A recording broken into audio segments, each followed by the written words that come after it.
Should be working. Okay, I'm just checking. Can you hear me now? Please let us know if you can.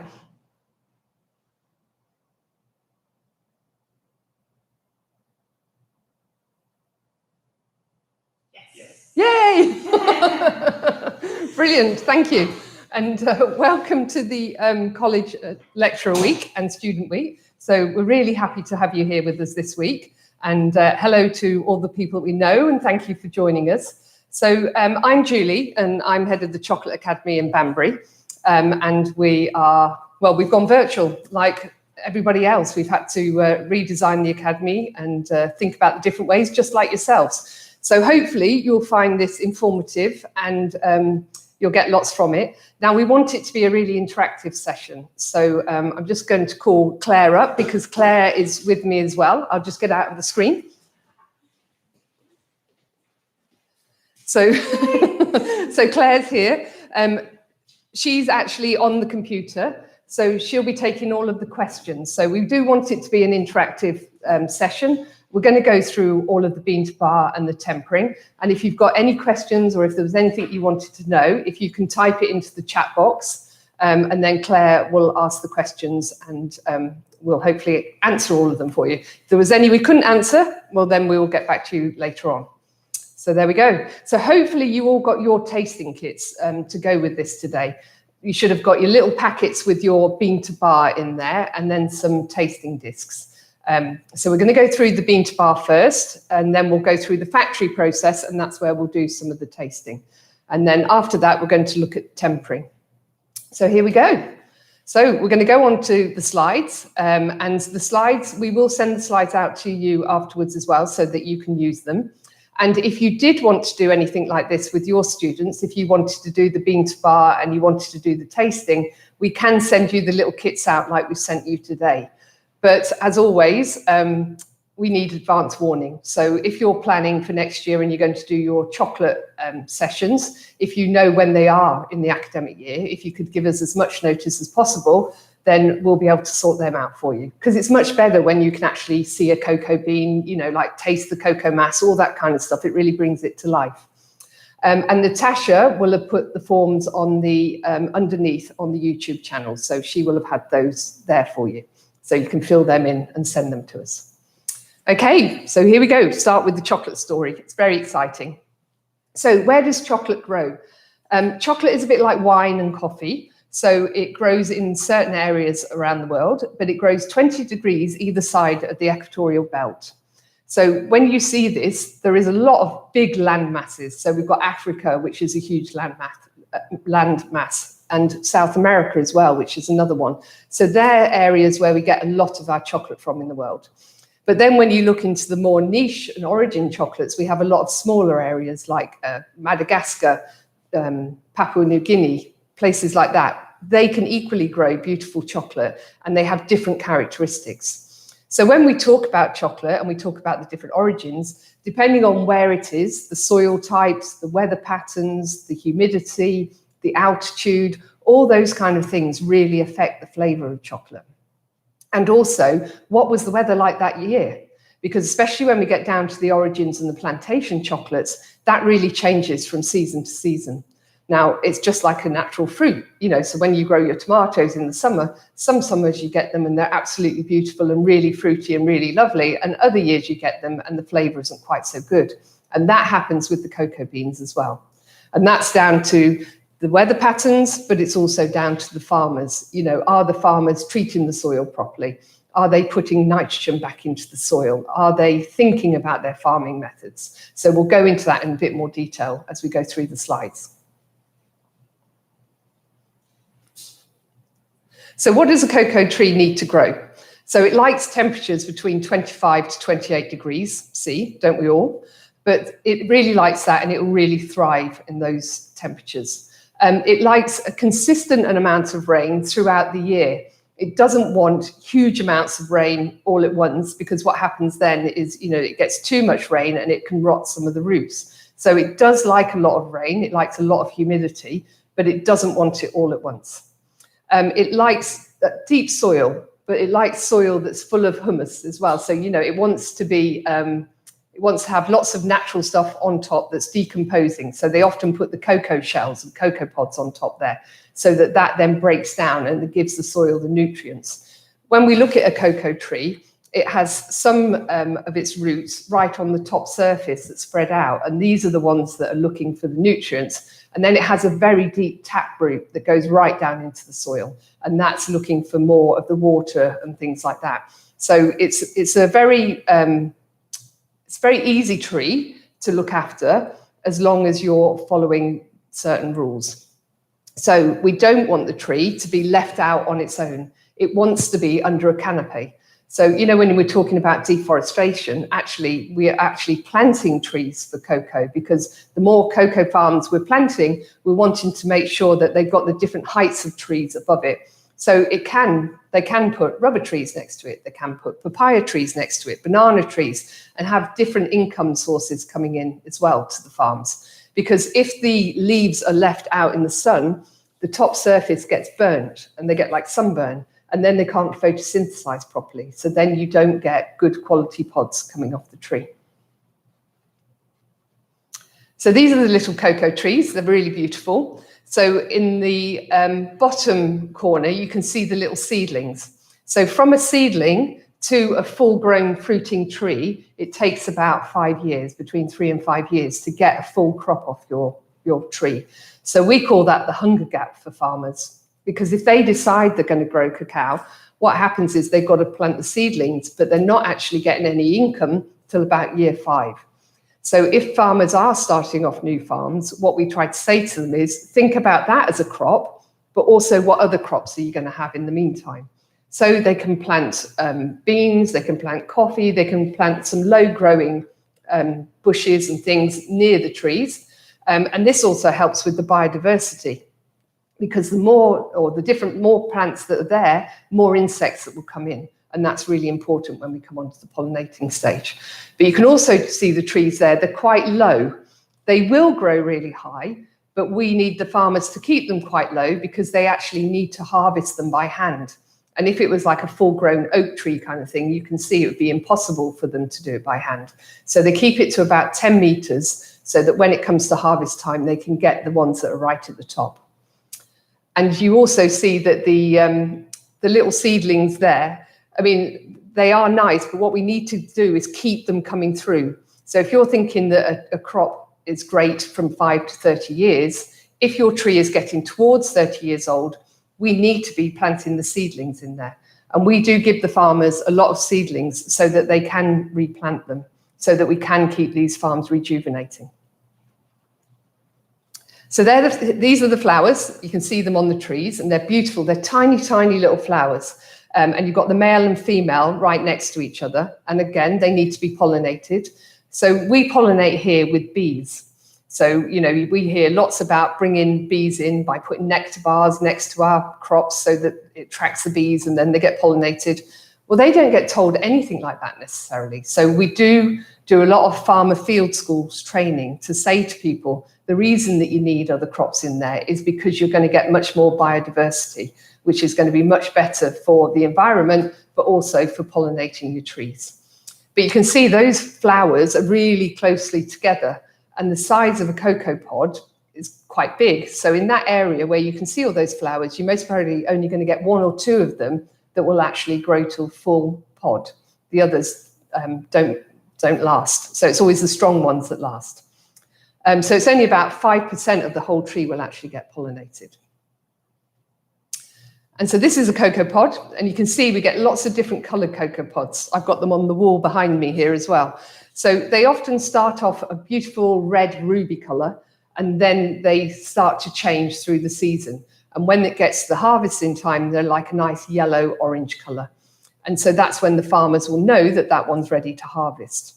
So we have 2 harvests. We have the main crop and the shorter crop. So the main crop is about 75 to 80% of the world's production. So that is the main time that the farmers are all working together to actually bring this crop in. So if you've heard of cocoa cooperatives, it sounds like a very organised organisation. But actually what it is all the farmers in a local area actually coming together when they're doing the harvesting and then when they're doing the drying and then the selling of their beans, so that they're working together to actually get it done. Because a lot of these farms only have a husband and wife and things like that on them. But when you come to harvesting, you need a lot more hands. So in this bottom corner, you can see the inside of a cocoa pod. And inside there, we see that we've got this lovely white flesh, and inside there is the beans. And when we're looking to do the seedlings, we take the beans from the middle of the cocoa pod, because as you can see, they're the bigger beans. Towards the top and the bottom, they're smaller. So that we get consistent sized seedlings and strong, healthy seedlings, we always take them from the beans in the middle. So here's the inside again. So inside the pod, we've got about 40 beans. And when these are dried, they're dried to about 1 gram. So out of one pod, we're only getting about 40 grams of cocoa. Now, that's not a lot if you think about it, especially when you think they're only going to get 30 to 60 pods off a tree. Now, that is an average. You know, some farms that are doing everything really well, you might get 100, 120 pods off a tree. But some farms that aren't doing so well might only get 20. You know, so it's really in their interest to actually do the right grafting, do the right farming methods so that they can get as much off their trees as possible. But with those, you've got a little bean in your bean to bar pack. And if you take the bean and you crush it, you should be able to see that you're going to get a shell. Now, some of them are duds. Some of them don't want to come off, she says, picking them up. So you should see that you get like a really fine shell, and then you actually get the cocoa nib in the middle. So there, I've got lots of shell, and then I've actually got some of the pieces of the cocoa bean. Now, these ones have been roasted, so they're fine to eat. But if you think about that, we've got to get rid of that shell. And so when we go back to that slide and you see the amount of waste, that is actually the shell that we're talking about. So it's 40 grams less 20% for the shell, which gives us 32 grams of cocoa mass, of actually chocolate or cocoa mass that we can use to turn into chocolate. So if we wanted to get 1 kilo of 60% chocolate, we're going to need about 19 pods. And so if you think about that tree that's only got 60 pods on it, we're only going to get 3 kilos of chocolate from one tree a year. Now that's unbelievable, isn't it? When you start to think about the amount of chocolate we use in the world, I can't quite get my head around it. But it really does show you the importance of making sure that we really treasure those beans and make sure that we use as many as we can. So when we harvest them, like we said, they often work in groups to harvest the cocoa beans. I mean, I was lucky enough to go to Peru last year, and the area of Alto El Sol, where we get one of our plantations chocolates from, there's 8 farmers or 8 farming families around that area, and they all club together and they do a lot of the hard work together. But when it's just the pruning and the checking and stuff like that, they work individually. So you can see the bottom left-hand corner, there's a guy with a long bamboo pole, and on the top of that, he's got a machete, and that's what he's taken off the cocoa pods with. But what he's got to be really careful is one of the cocoa pods might be ripe and ready to go, but the one right next door might be the second harvest. So he's got to make sure that he only takes the one off. So it's really a skilled job. And then they collect all those pods together, put them into great big mounds, and then they open them all up. So when they open them up, we open them up. We've got that white flesh inside that you've seen before. And then there's a membrane going all the way down the center. They want to get rid of that bit, and they want to just keep the beans. And so the beans all get put together, and then they'll get put into baskets like you see in the middle of the shot, or they might get put onto banana leaves, or they might get put into big fermenting tanks. So here you see the different ways that we can ferment. So the top left-hand corner, that's a fermenting tank in one of our research stations. So what they're doing there is often the fermenting tanks are made of wood. And again, with fermentation, we want cultures, bacteria, acids, that kind of stuff. And in the wood, it keeps all of that. So when you put the beans in every year, you've got like a natural starter for your beans. But there's loads of work going on with fermentation at the moment. So if we didn't have that, and if we controlled the fermentation, what kind of flavors can we get out of the chocolate? because the flavor of chocolate is so complex. I think there's 200 different flavor molecules in a cocoa bean, and we've not used half of them.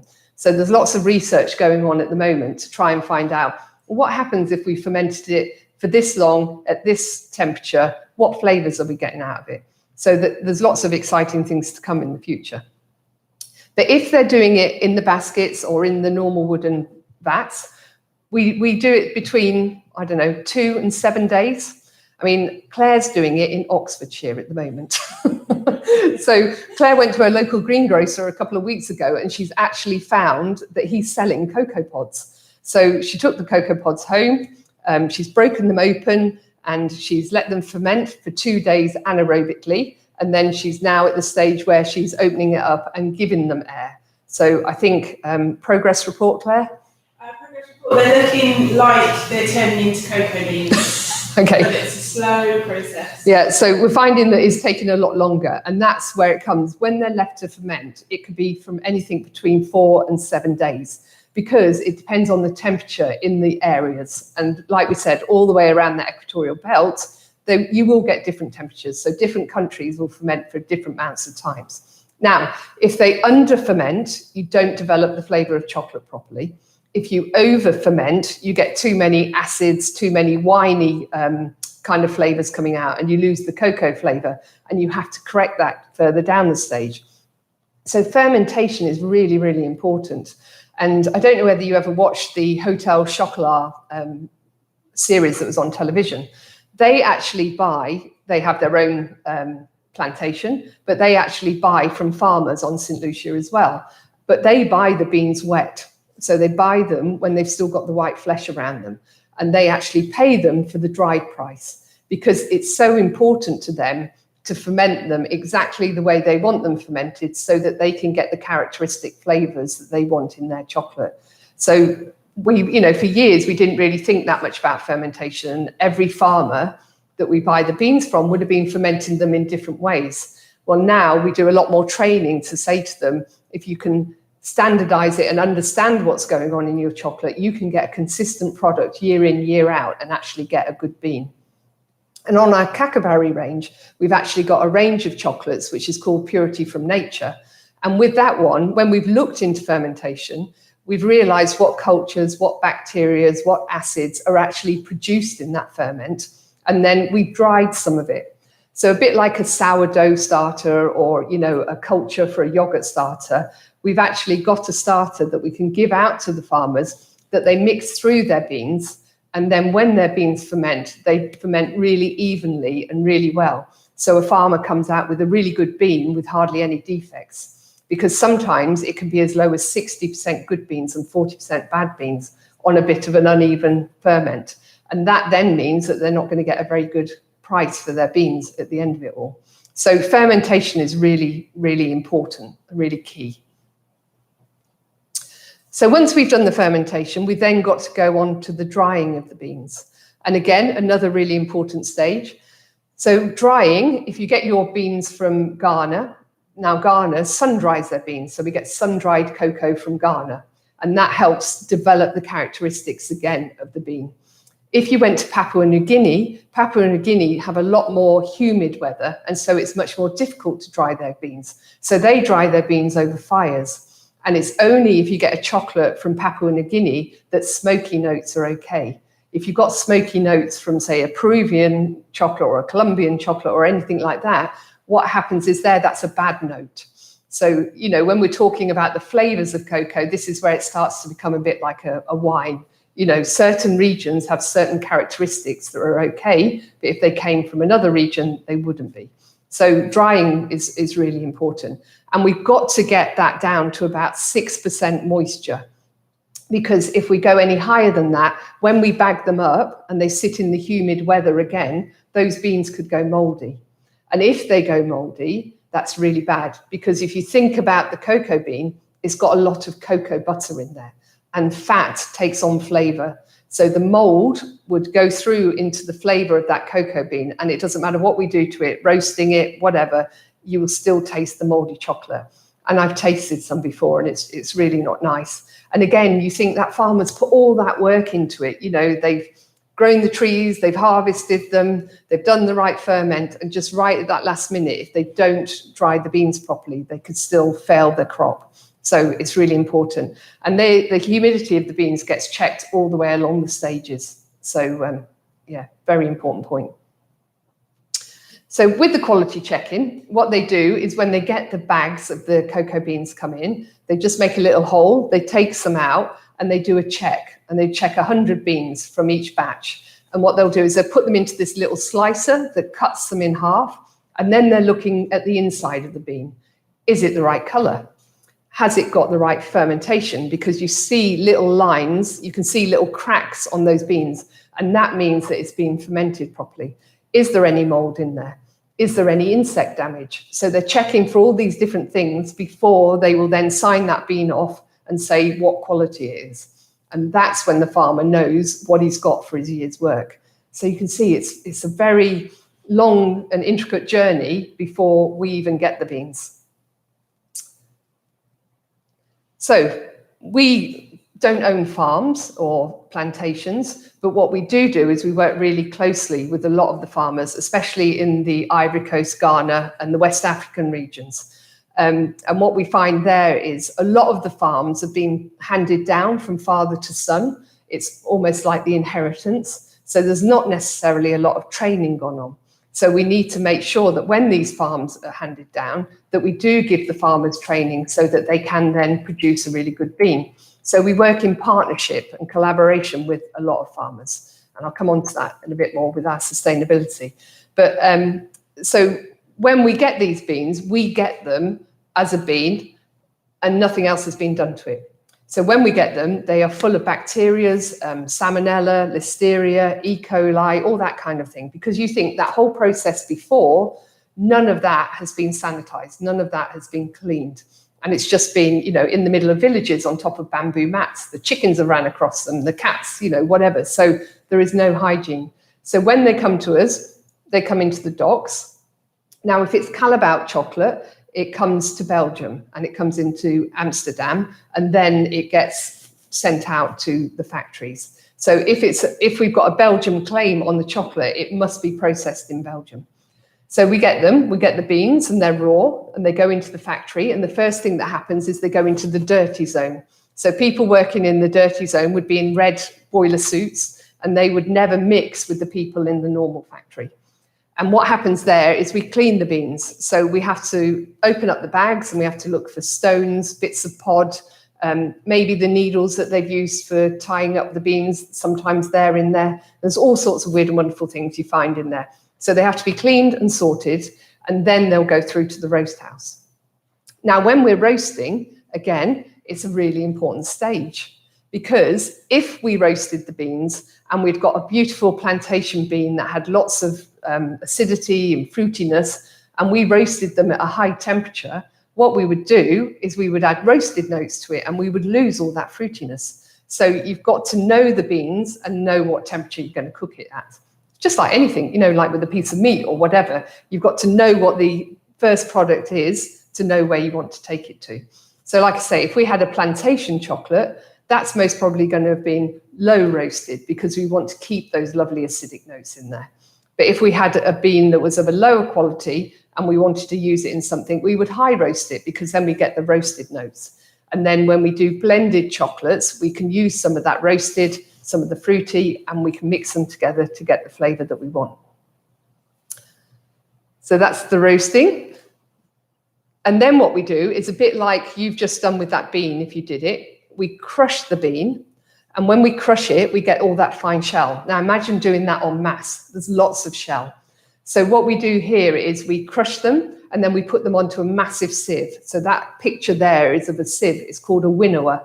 And when we winnower them, we shake them, and then the different sizes of cocoa nibs fall down onto the different shelves. But then there's still shell there, but the shell gets taken away by suction, so that what we get left with is just the cocoa nib.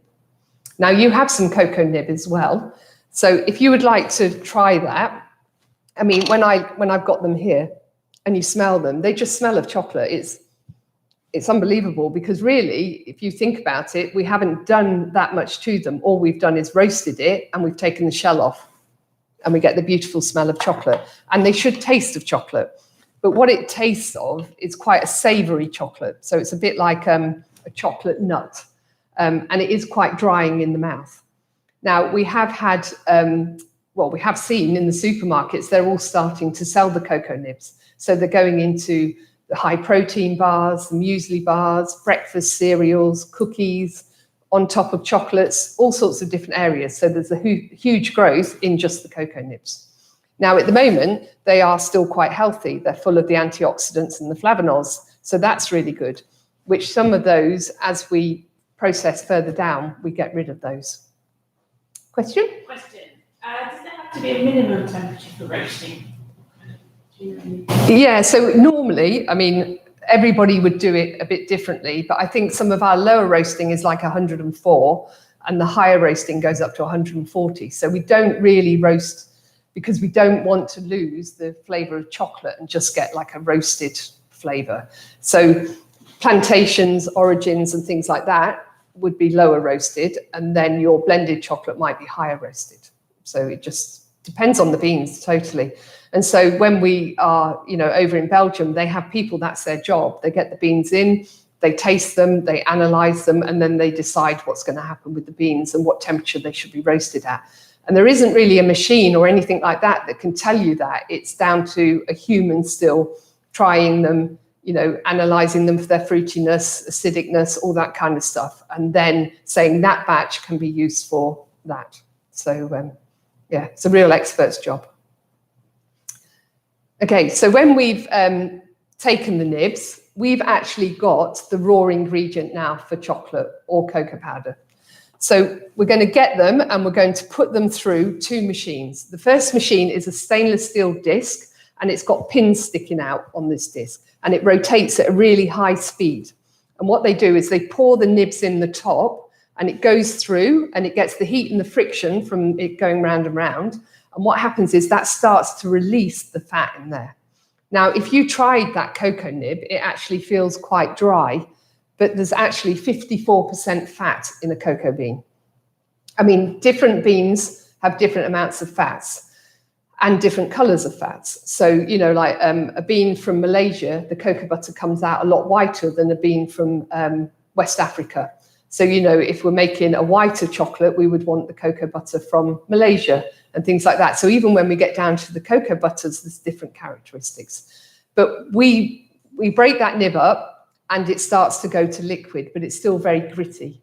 So what happens then is it goes through two ball bearing machines, and there's a 6 mil ball bearing and an 8 mil ball bearing, and it gets pushed up through those and it gets sheared. And so we really break down that nib. So it's just becoming a cocoa liquor.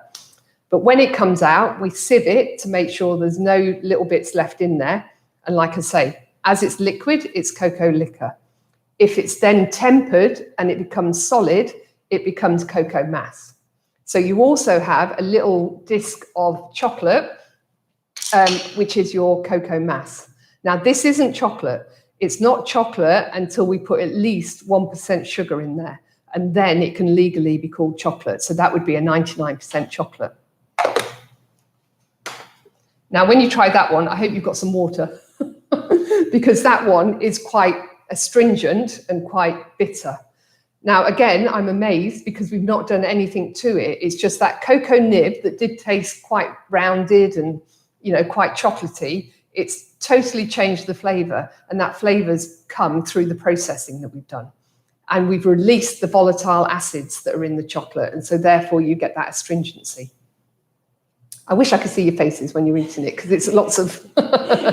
And if you're doing this to students, this is when you don't tell them that it's not chocolate and you just give it out to them, and then they grab a couple and eat them, and it's not that nice. But we sell cocoa mass on its own as well. So if you were a chocolatier, or if you were a sauce producer or an ice cream producer, you don't necessarily want sugar in your chocolate. So therefore you could buy the cocoa mass, and obviously it's a bit cheaper because it's been less processed. Now here, they're going to add sugar in. So they're going to add sugar into the recipe. So they've got the cocoa mass and they've got the sugar, so it can legally be called chocolate. Now this brings me on to the other bit about percentages. So when we hear chocolatiers and chefs and all that kind of stuff, they always want a 70% chocolate.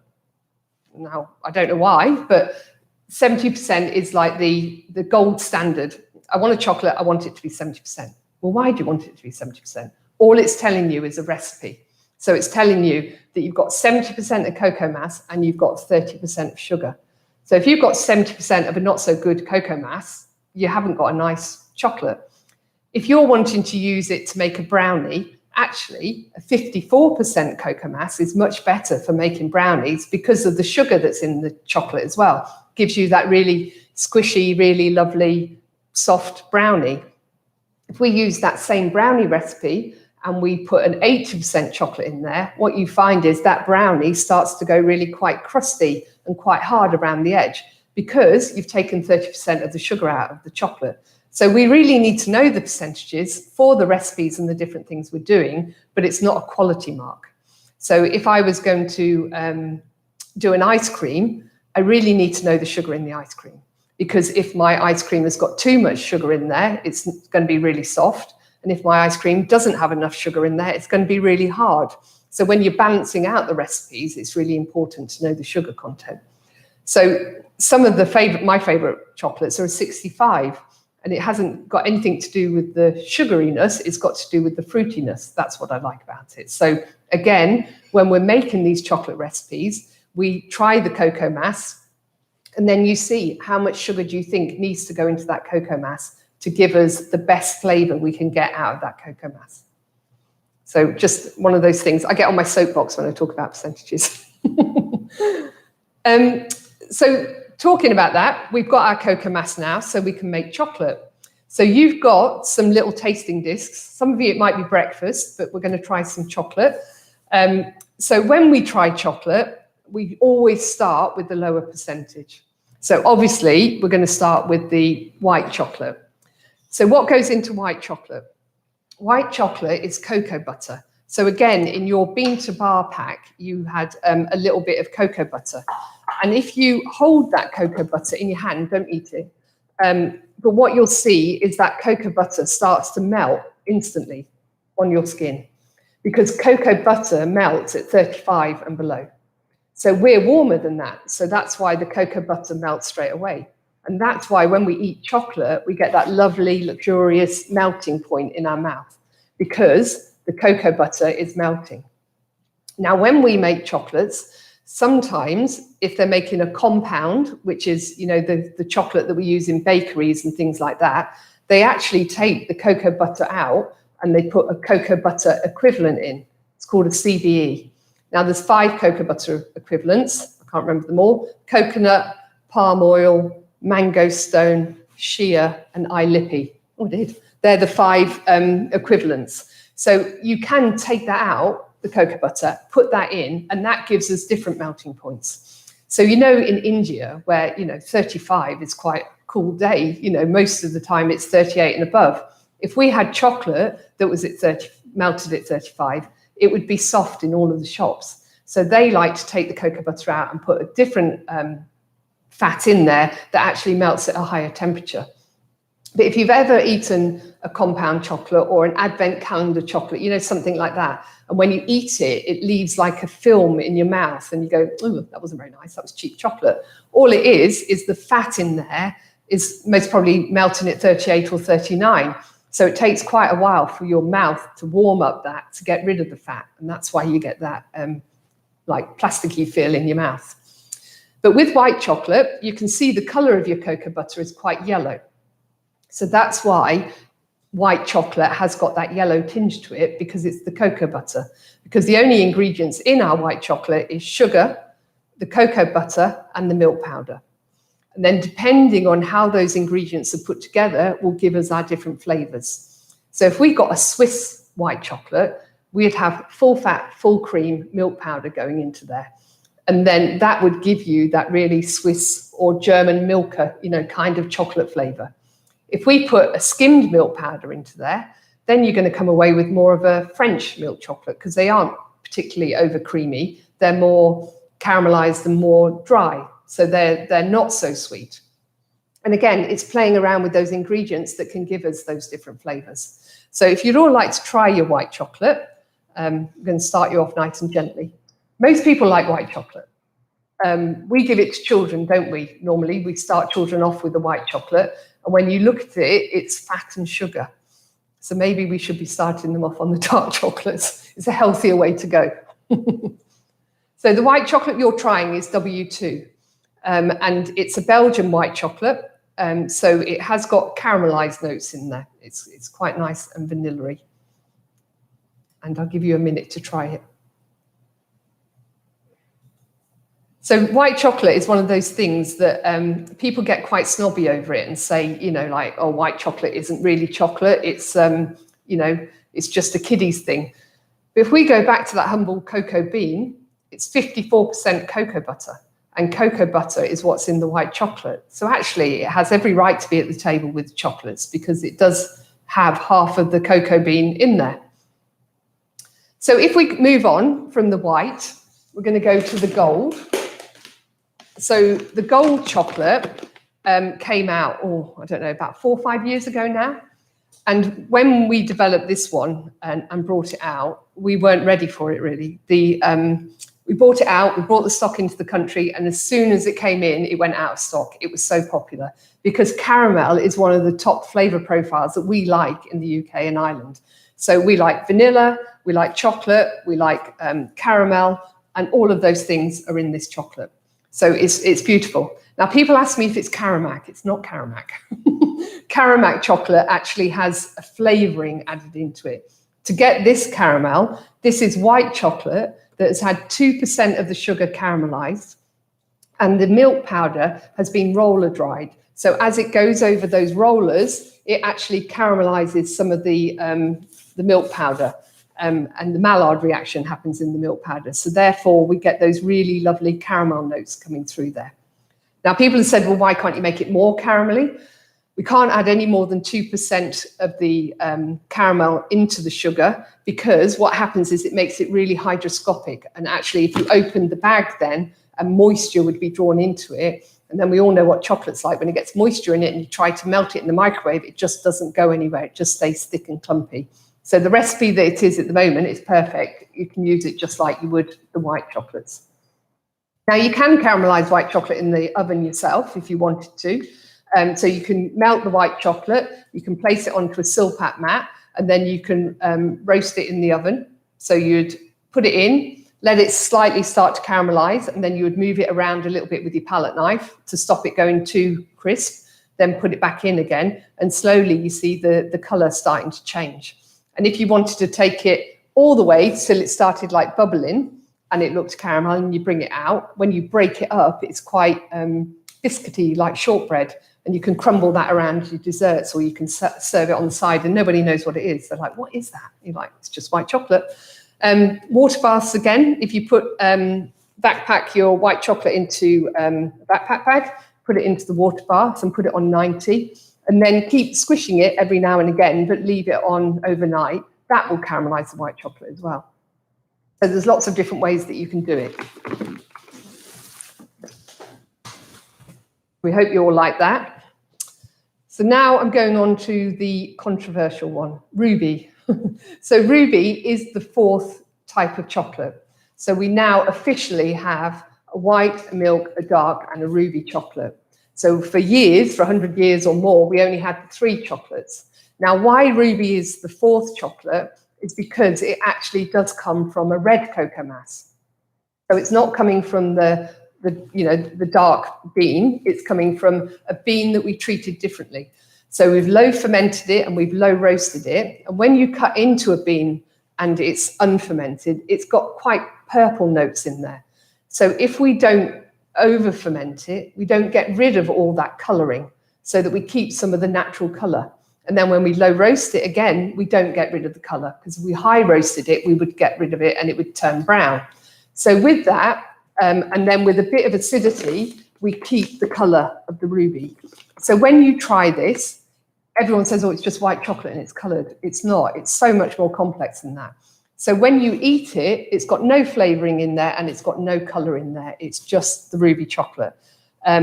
But with that comes its own characteristics and its own personality. So like I said, it likes a pH of 4.5. That will keep the colour. If you then add in cream or you add in milk or other things to it, it changes the pH. So the more neutral it becomes, it loses its colour. If you then added back in lime or lemon juice or something like that, its colour comes back again.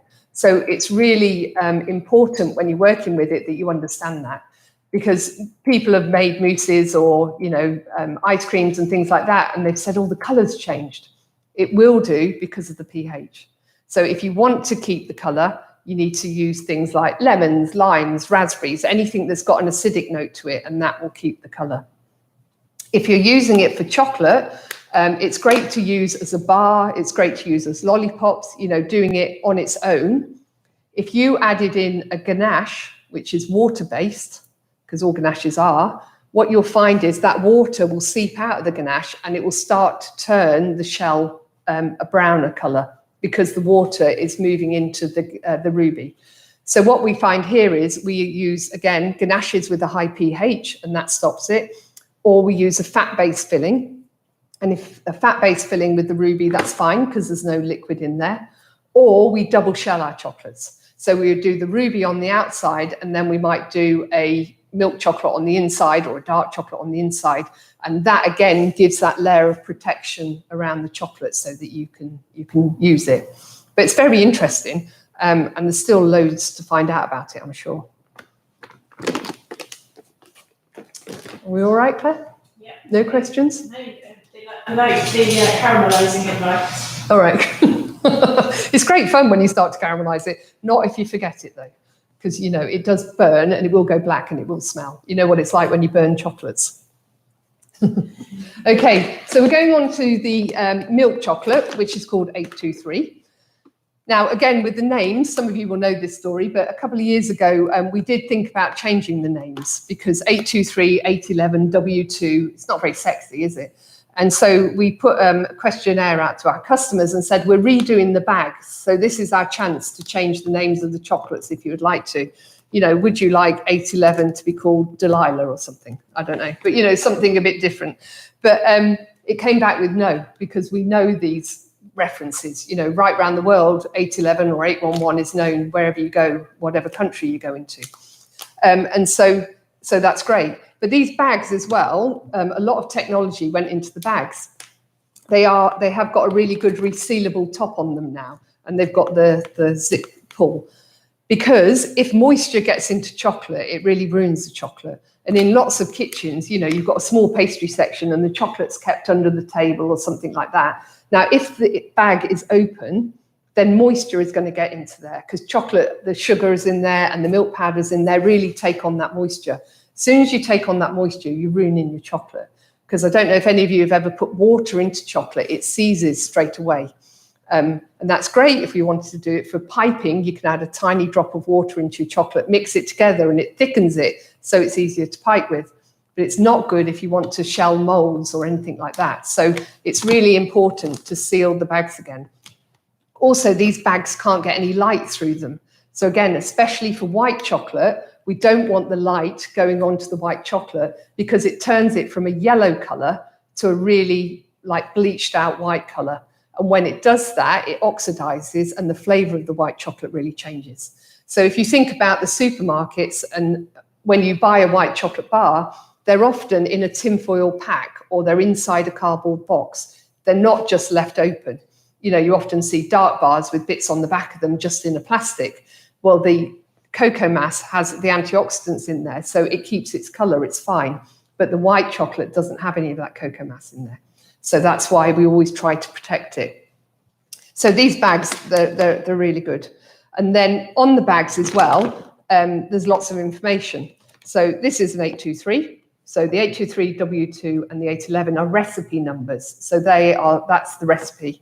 And then it will tell you the droplets. So it's got 3 droplets on here, and most of the chocolates that you buy from the distributors will be 3 drops because that means it's an all-round chocolate. And that means it can be used for ganaches, for ice creams, for mousses, for moulding. It's not the thinnest for moulding because you've got the 3 drop, you've got the middle one. Now, in each of these references, we could get a 1 drop if we wanted to, or we could get a 5 drop. So if I wanted to do loads of enrobing on an enrobing belt with this milk chocolate, I would go for a 4 or 5 drop. But that's when you have to buy more of it. So, you know, our customers that buy on contracts would buy big amounts, and they would say, I want 823 at 5 drop because I'm using it and I want a really thin shell, or I'm using it and I want to enrobe. So some people say, well, the chocolates are quite thick. It's because they're in the middle. They're in the middle ground. They're good for both things. It also tells you the fat percentages on there, and it will tell you some characteristics about it. And if you look here, it says we're supporting the farmers. So we have a program for Cocoa Horizons, which is our sustainability program. Now, again, Natasha will have put the links underneath for the Cocoa Horizons if you need to talk about that. With that, we're working in partnership with farmers. So there's lots of information on there and lots of stories and all that kind of stuff if you need to cover that in any of your lessons. And then on the back here, it's about the process. So, you know, the whole bean roasting, all the different things we do, the fibre oil refining, everything like that. So if you had to stand in front of students and you were talking about it, it's got on there how we do it. So lots of different information. On there as well, we've got the tempering curve and the storage.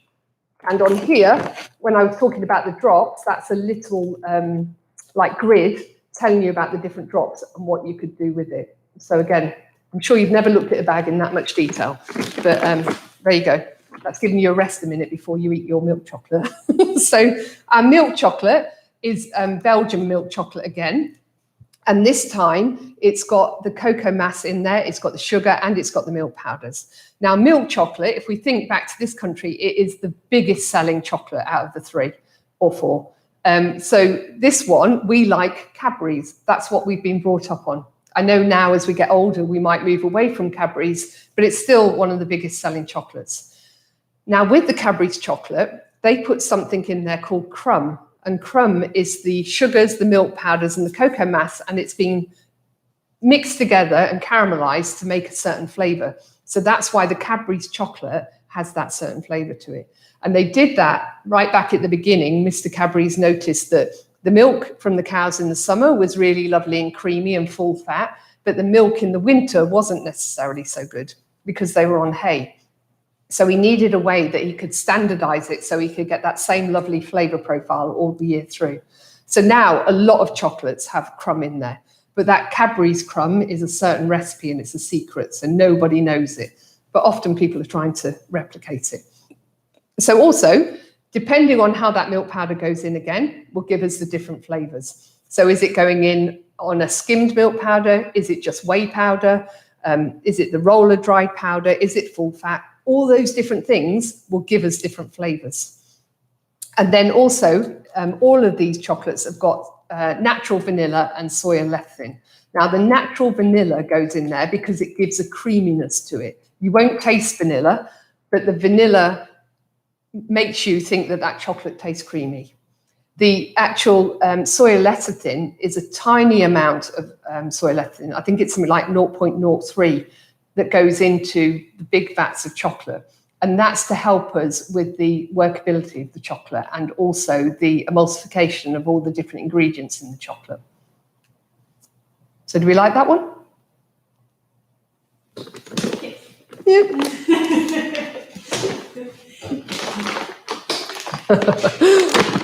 So the last one is a dark chocolate. And this one, you've got 2 others, but we're going to try them later on because you've tried too much at the moment. So this one is 811, and the 811 is actually the biggest biggest selling dark chocolate in the world, because all of these chocolates are blended chocolates. They're not origin, they're not plantation. The 811 chocolate comes from Ghana, the Ivory Coast, and Ecuador. And each of those different beans give us different characteristics. So the Ghana is the lovely caramelized notes. The West African is the body, you know, the cocoa notes, and then the Ecuador is the fruitiness. And so the 811 has got its own unique flavor. But every time you open a bag of 811, you want it to work the same, you want it to taste the same, and you want it to react the same in your recipes. Whereas if we went to an origin chocolate or a plantation chocolate even more, every season that chocolate is different. The acidity levels are different because you've had different amounts of rain, you've had different amounts of sun, and that obviously affects the flavour and the makeup of the bean. But this one, wherever you go, you'll open the bag and it will work the same. And it'll have that same flavour, which is good. Now, another interesting bit, on the back of the bags now, there's a little QR code. And if you get your camera and you click it over the QR code, that will now take you back to the cooperative where these beans for this bag came from. So, you know, when everybody's looking at traceability, they want to know where their farmers are, you know, who made it and all that kind of stuff. In West Africa, the farmers, like I said, West Africa is huge, and lots of them are little small holdings. So to get to this far, we've had to do a whole load of research. So all the farmers that work with us, we've been GPS mapping their farms, because before they would say, how big's your farm? And he'd say, well, I go from the river to the gate. You know, that's my farm. And we'd say, well, how big's that? And he'd say, I don't know, you know, that's my farm. I've lived on it all my life. It was passed down from my grandfather to my father to me. So nobody's ever told him how big his farm is, how many hectares it is, how much production he should get out of his farms. So what we're doing is GPS mapping them and giving them like a printout, a grid of where they are, and then working in partnership with them to say, actually, your trees in that area of your farm are too densely populated. If you actually took a few out, the quality of the cocoa pods that's coming off your trees is better. And then also, how old are your trees? Because like we said before, we need to start turning those trees over. So it's really giving them a process of how to manage their farm. But also with that piece of paper, they've got something tangible. So now if they wanted to go to the banks, they could go to a bank and say, I've got 10 hectares, I've got 20 hectares. I'm going to produce this much cocoa off my farm. And all of a sudden then they can think about financing and things like that. So like I say, the groundwork that's going on, I think it's called Kachilia. We'll have to put it on there, but there's you can look at it, how they're doing all this mapping and everything. It's fascinating. And again, you know, the chocolate world is so huge. We just think about chocolate that comes out of the bag and then we use it. But the amount of people that are working behind the scenes in chocolate is amazing. Even how we buy our chocolate. So if we buy West African chocolate or anything like that, that all goes on the London Stock Exchange. If you get any of the South American chocolates, that all goes on the New York Stock Exchange. So then people are then looking at chocolate as a commodity and they're buying it on the future markets and they're watching, you know, how much yield there is every year. And then they're predicting what next year's harvest is going to be like. And people are buying on next year's harvest. So that's when we get these hedge fund people coming in. And that's when sometimes the price of chocolate fluctuates quite highly because people are buying up bits of the market. So again, it's very complex when it comes to that. Also, when we think about the different countries that buy chocolate, so it has been a Western European thing. You know, we were the people that actually made chocolate how it is today. But now China is coming on board. You know, China is much more affluent. And I think there's something like 70 million Chinese are going from lower class to middle class every year. And when they're moving up into those middle class areas, they want the luxuries. So chocolate is one of those luxuries. Now imagine in this country, we eat, you know, anything between 10 and 11 kilos per person per year. That's a huge amount of chocolate when you think about it. And if you think you don't eat that much, somebody else is eating a hell of a lot of chocolate. Claire, whenever I turn around, she's always munching something. What's the secret? But so, you know, like places like China are coming on board. Russia again, Russia has taken up an interest in chocolate and we're seeing the sales in Russia going through the roof. Mexico and the South American countries, we've got obviously businesses in those countries, and where we're looking at where the growth in chocolate is, it's Mexico that is really shooting through the roof at the moment. Their sales are going up and up and up. Whereas Western Europe, we've kind of plateaued out because we're all used to chocolate and we all eat the chocolate. You know, it's become like a habit. But in a lot of these countries, it's quite new. And then you imagine we've only got equatorial belt where we can get the chocolate from. So really, we have got to improve the farming methods, and we have got to improve the amount of cocoa that's coming off the trees because the demand is increasing. So again, there's a huge amount of work going into it, and it's for two reasons: to make the farmers have better livelihoods and get more money, but also because we need it because of the demand. So if you wanted to, you can look on the back and you can see the QR code, and then it also tells you about our Forever chocolate on there as well.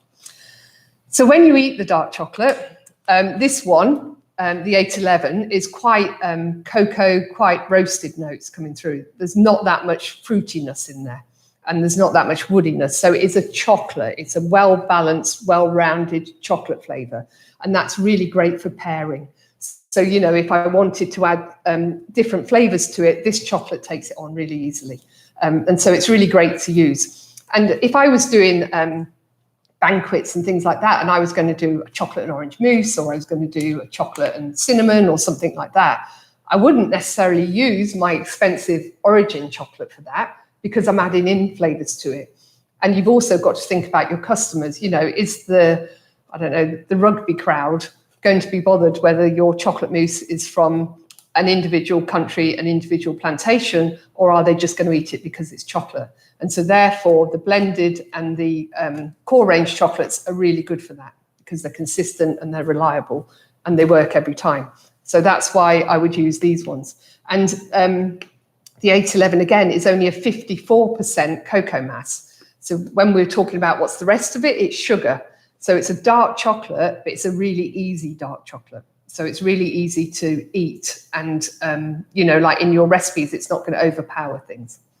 So that's our dark chocolate. I can see you typing away there, Claire. I was just telling them about how when we map the farms, we're also trying to emphasise the increased biodiversity for other crops and pollinators and that kind of thing. Yeah. It's, I mean, it's huge amounts of work. I mean, as a company, we have about, I think it's 200 or 300 people in the Ivory Coast just working alongside farmers and, you know, trying to do the farm and field schools, trying to show them different methods. But it's not only the farmers that we're working with, it's the communities as well, because, you know, it's all very well the farmer going into the farm and working, but if he's not very healthy, he's not going to go in and look after his farms. So therefore, we need to make sure that they've got a good water supply, that they've got some health system coming through to them. We also need to make sure that there's enough schools for the children. So again, in these areas where they're right in the middle of nowhere, I mean, I've been to some of the plantations and you drive for like 3 or 4 hours on dirt track roads. I mean, it's really difficult to get to. And then you're in a community and you're like, wow, they are really in the middle of nowhere. But so you've got to put in water wells, you've got to put in schools, and you've got to put in cantinas. And if you've got those three things, that means that they're a village. And once they are a village, the children can get birth certificates, they can get their papers and have access to banks. And then all of a sudden, they're moving, you know, they're moving up the scale. But if you just leave them in the middle of nowhere, they haven't got access to banks. They haven't got access to birth certificates. I mean, it's something that we would not even, you know, consider. It's something that we just think is our right. But out in the middle of the, you know, rainforest and whatever in Africa, it isn't necessarily that. So there's lots of work that has to go on there. So any questions on the tasting? I really like 811. Yeah, I like 811. I mean, I really like a lot of chocolates. So. But I really like it because it's one of those good all-rounders. When it's in the cupboard, I know I can do, you know, all sorts of different things with it. So I can use it in a bar, I can use it as a mousse, I can put it in ice creams, pastry creams, all that kind of stuff. And I know that it's going to work. And I can temper with it, and it's really easy to temper with. So that's where we're going next, I think, Claire, is it? Well, I think we just need to finish. Oh, yeah, the process. Yeah, so you've got to go right back and think about cocoa mass. Right. We're going back. Okay. So when we get the ingredients, all those ingredients that we talked about through those different chocolates, we put them into a big mixer. So, you know, you'll get your sugars coming into the mixer, your milk powders coming into the mixer, and your cocoa mass coming into the mixer. And they get mixed together, obviously. So when they come out, they're really quite gritty. It looks like a chocolate cement. So they need to be ground down again because you've got those sugar crystals and the milk powder crystals. So we put them through a 2-roller refiner, the bottom one, and that really crushes them. And that's quite a powerful crusher. And what that does, it takes it from about 1,000 microns down to about 300 microns. And then it goes through a 5-roll refiner. And then depending on what we want to use the chocolate for will depend on how fine it is when it comes out of this. So when we talk about microns, anything above 24 microns, we can feel it on our tongue and in our mouth. So any of the chocolate bars or anything like that you buy, they are all below that. But if I was a biscuit manufacturer, I don't necessarily care that my chocolate's got a few bits in there because my biscuit's really crumbly, and so therefore no one's going to notice. So they might want something that's not as well refined as somebody that's doing, chocolates like we do when we're doing them for our petit fours and things like that. Then we want a really nice fine chocolate. So that goes between 19 and 24. So that's what that roller refiner does. When it comes off there, it comes off in a really thin flake. And this flake is called refiner flake. Now that, if you see, I don't know whether anyone's tried any of the ground chocolate for hot chocolates. We sell it as a Calabat ground chocolate in tubs. And that is the refiner flake. So that has still got some of the acidity in there and some of the other notes because it hasn't been conched, which is what we're going to do next. But we take that refiner flake when it's dry and we put it into big conches. And these conches actually mix the dry refiner flake. And when they mix it, we do a dry conch first, which is obviously the dry flakes in there. We've lined it with a bit of cocoa butter around the edge of the conch, put the dry flake in and then mix it. And then through that mixing and that heat and that friction, it actually turns it to a dough. And what you've got there is you can see in that top corner, it just looks like a chocolate dough. And then it carries on mixing and then it starts to relax. And as it relaxes, all the volatiles and all the acidic notes come out of that chocolate. So this is, again, where you play with the chocolate flavors. So if I've got that beautiful origin chocolate that I want the fruitiness and the acidic notes in there, I don't want to conch it for too long because I could lose all that flavor. If I'd got a chocolate that was quite high roasted and a bit astringent and I wanted to lose some of that, I would conch it for longer. And also, the higher the temperature you conch, the shorter the time you conch it for. And again, here, any flavanols or anything like that that's left in there, if we conched it too high, that's where we would get rid of them. So again, depending on what your chocolate's for, if it's a healthy chocolate, we want to conch it a lower. So there's loads of parameters when it comes to conching. And again, there's a myth that says that you should conch your chocolate for at least 70 hours or something. Well, that might have been true once upon a time when they had a conch comes from the word shell, the conch shell, and they had a roller that went up and down in this shell, and that's what used to conch the chocolate. And that might have taken a lot longer, but with today's machineries, they're conching a lot more efficiently, so the times, it really is different. It really does depend on the flavor that you want to come out at the end. Once it's been conched, we can then also look at the fluidity, because we need to check the rheology of the chocolate, and we need to know what we're using it for. Because again, sometimes you want a chocolate to be really quite thick, so it goes across thick, but when you put the blower on it, it goes really thin, but it leaves a ripple. So it's knowing what the chocolate is for. So in the factory here, we've got about 1,500 recipes just for chocolate. And that's not even going into what the products the chocolate's made with. It's the different fluidities, it's the different rheologies and all that kind of stuff. Because if you imagine, the Magnum bars, they were invented here by a guy called Phil. And he worked for a couple of years on it, because you imagine if you had real chocolate, which Unilever said, we actually want to make a premium ice cream and coat it in chocolate. Before that, all ice creams have been coated in compound. So again, with that fatty feel that you get, and they were really thin. I remember you used to get chocolate blocks when you were younger, and they had a really thin coating of this, what we thought was chocolate on there, but it was actually compound. So then they wanted to really change it, and they wanted to go with real chocolate. Now, if you just dipped a frozen lolly into normal chocolate, you would end up with a really thick shell that would break your teeth if you tried to eat it. So they needed a shell that gave that famous crack, but also was thin enough that it didn't do any harm to anybody. And also that you imagine on that factory line when all those lollies are dipping in and coming out, that it didn't thicken up too quickly. So that is still chocolate. It's still got the same 5 ingredients in there, but it's the amount of the ingredients in there that actually change it. So again, this conching is where we would add in more cocoa butter if we needed to. We couldn't add it in earlier because if we added in cocoa butter right at the very beginning of the recipe, when it came to go on that machine to go around the rollers, if it was too wet, it would just stick to the roller. It wouldn't actually do any of the crushing of the ingredients, and then it would just pour off. So we need a drier mix at the beginning to go through the refiners, and then we sort it out at the end, depending on the fluidity that we want. And so again, you know, when we spoke about the 811, we can have the same ingredients, the same recipe, and it's just when we come to the end, if we needed it for enrobing, we would add a bit more cocoa butter in at the end for that. Talking of cocoa butter, leads us on nicely. So this one, if we go back to the beginning again, and we've got our cocoa liquor, and it's liquid. So we've roasted the beans, we've put it through the machines, and we've come out with the cocoa liquor.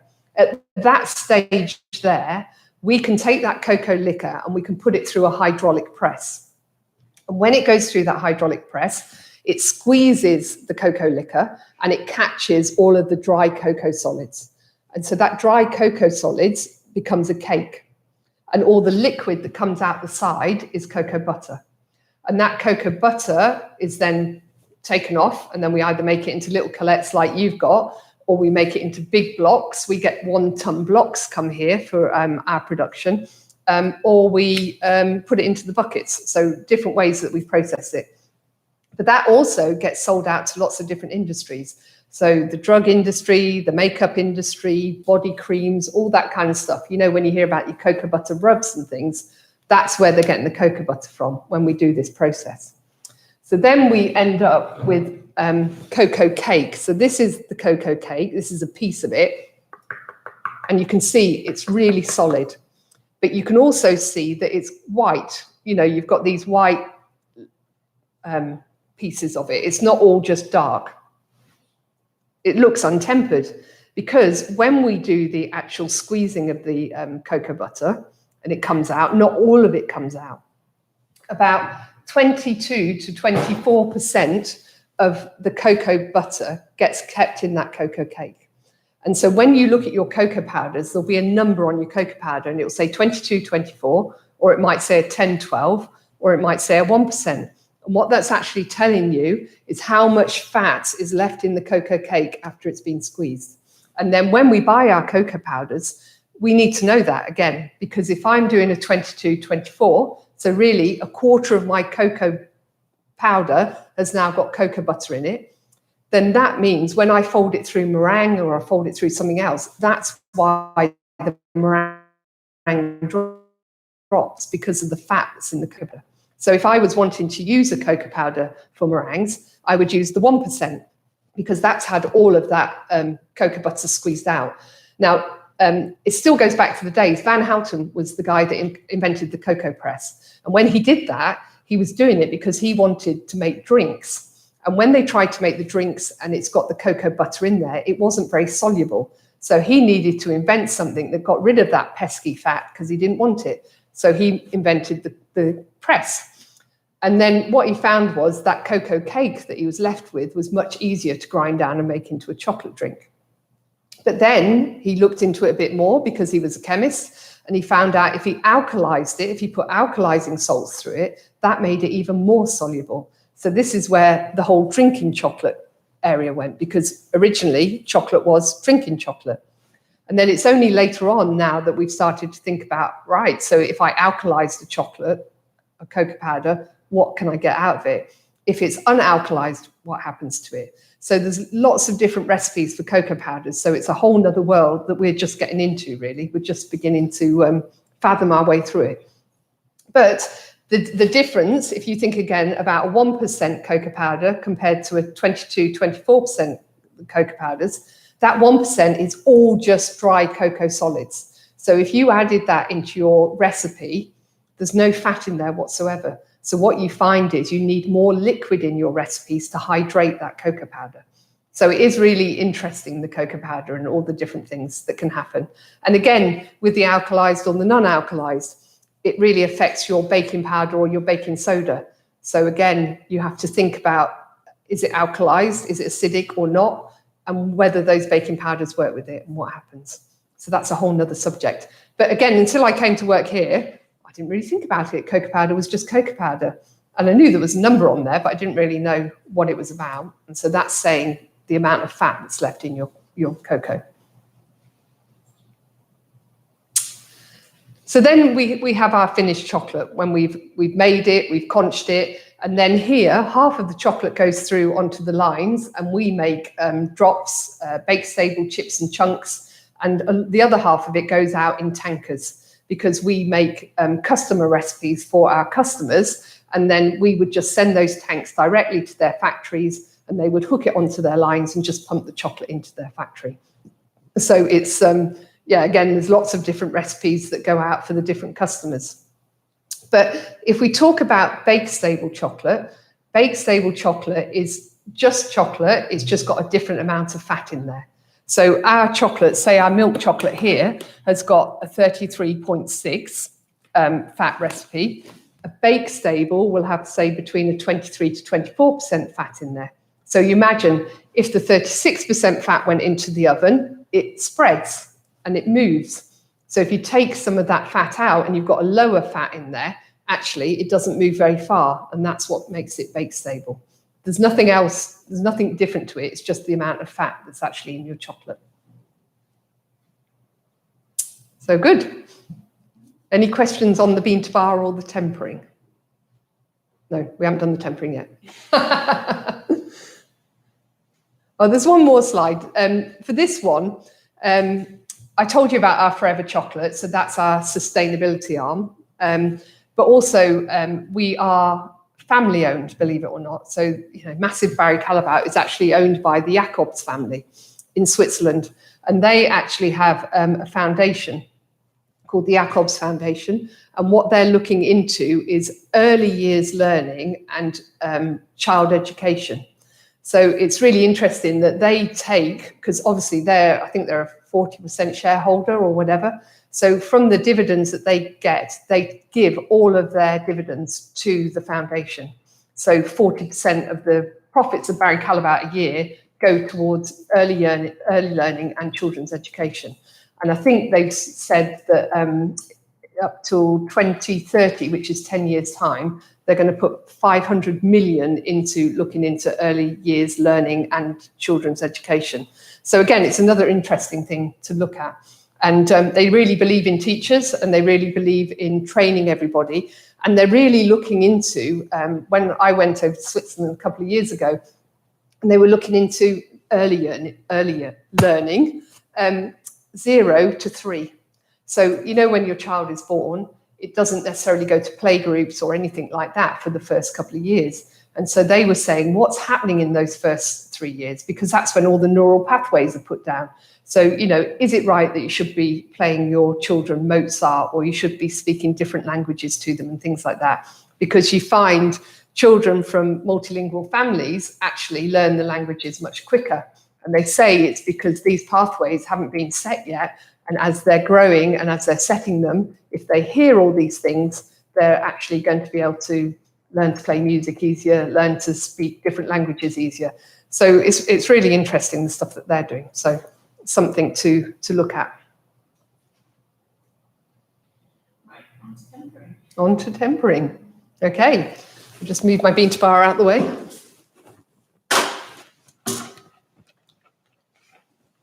Okay.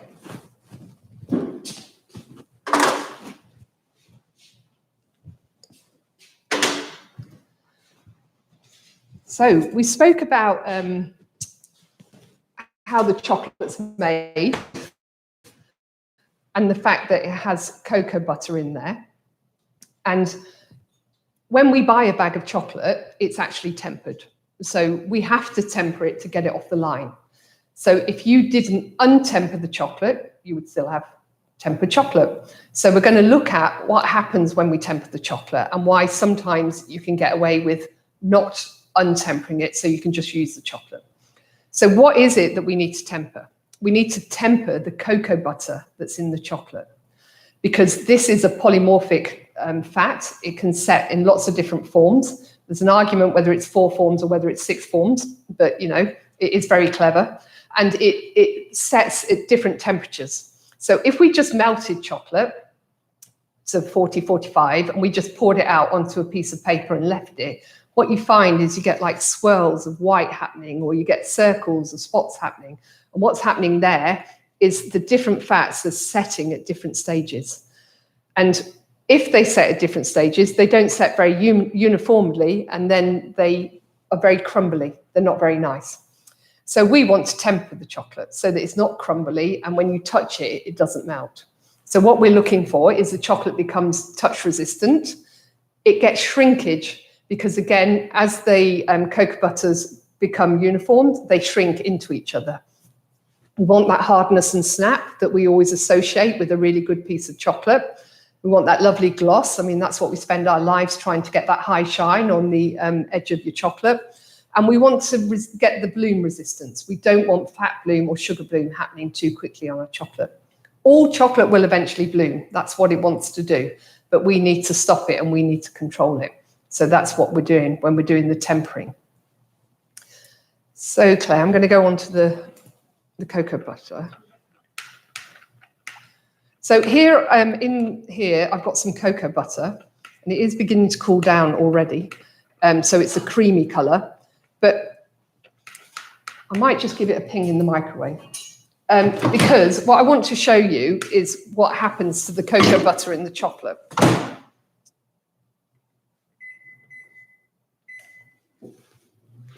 Because when we have cocoa butter, it's not just about the cocoa butter setting, it's about how it sets. And so when we think about tempering, it's also imagining the cocoa butter inside that chocolate. So if I pour some out onto the table, just pour a little bit. And then what I'm going to do is I'm just going to move this bit here.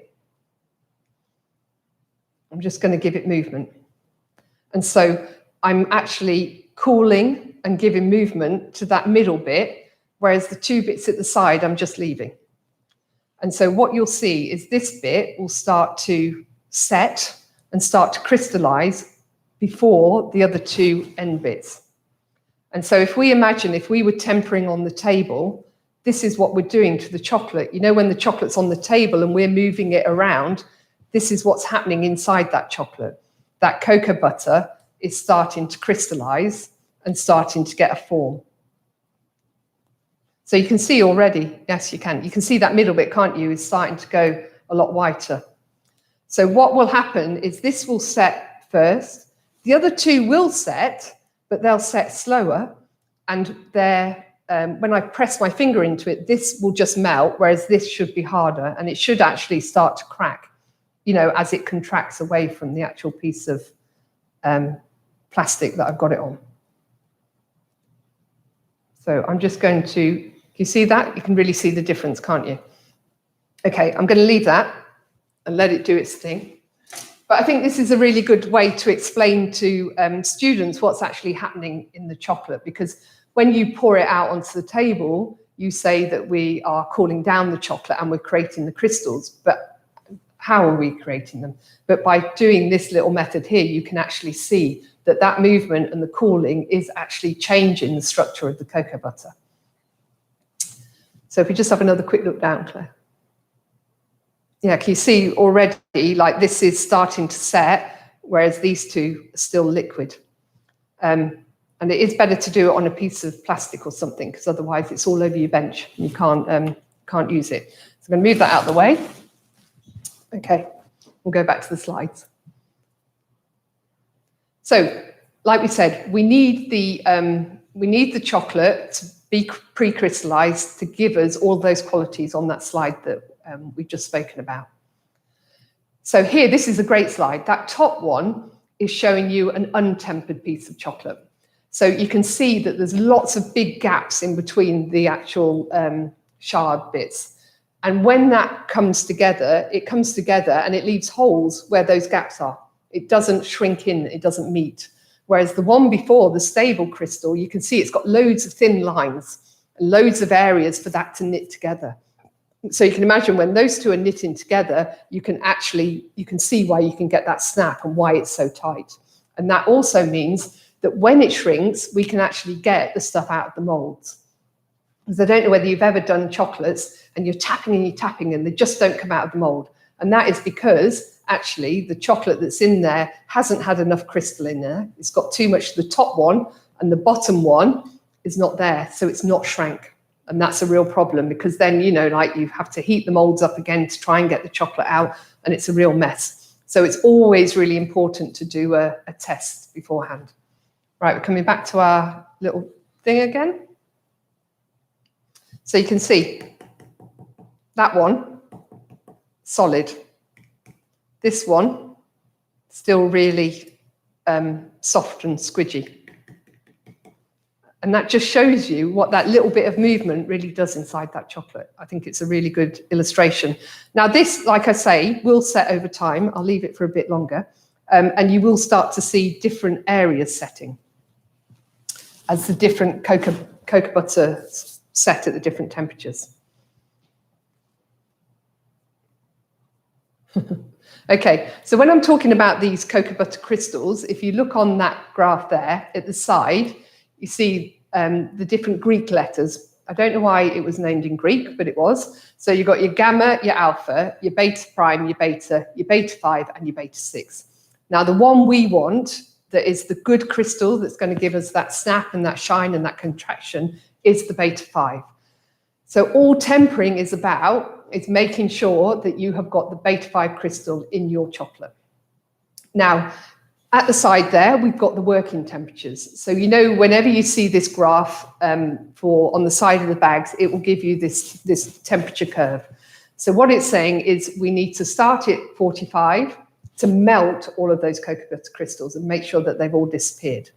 And then we need to cool it down. And as we're cooling it down, we're creating all those crystals like you just saw on that cocoa butter.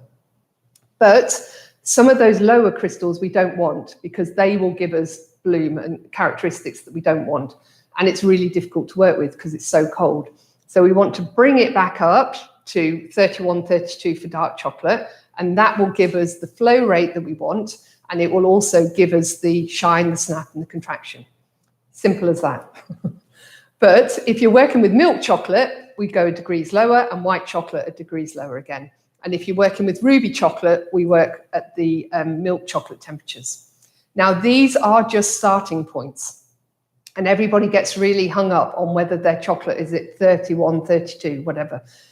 It's great to know at the beginning that your chocolate's at the right temperature and that you can see that you've got the nice shine and the nice snap, but you need to know what the flow rate of your chocolate is.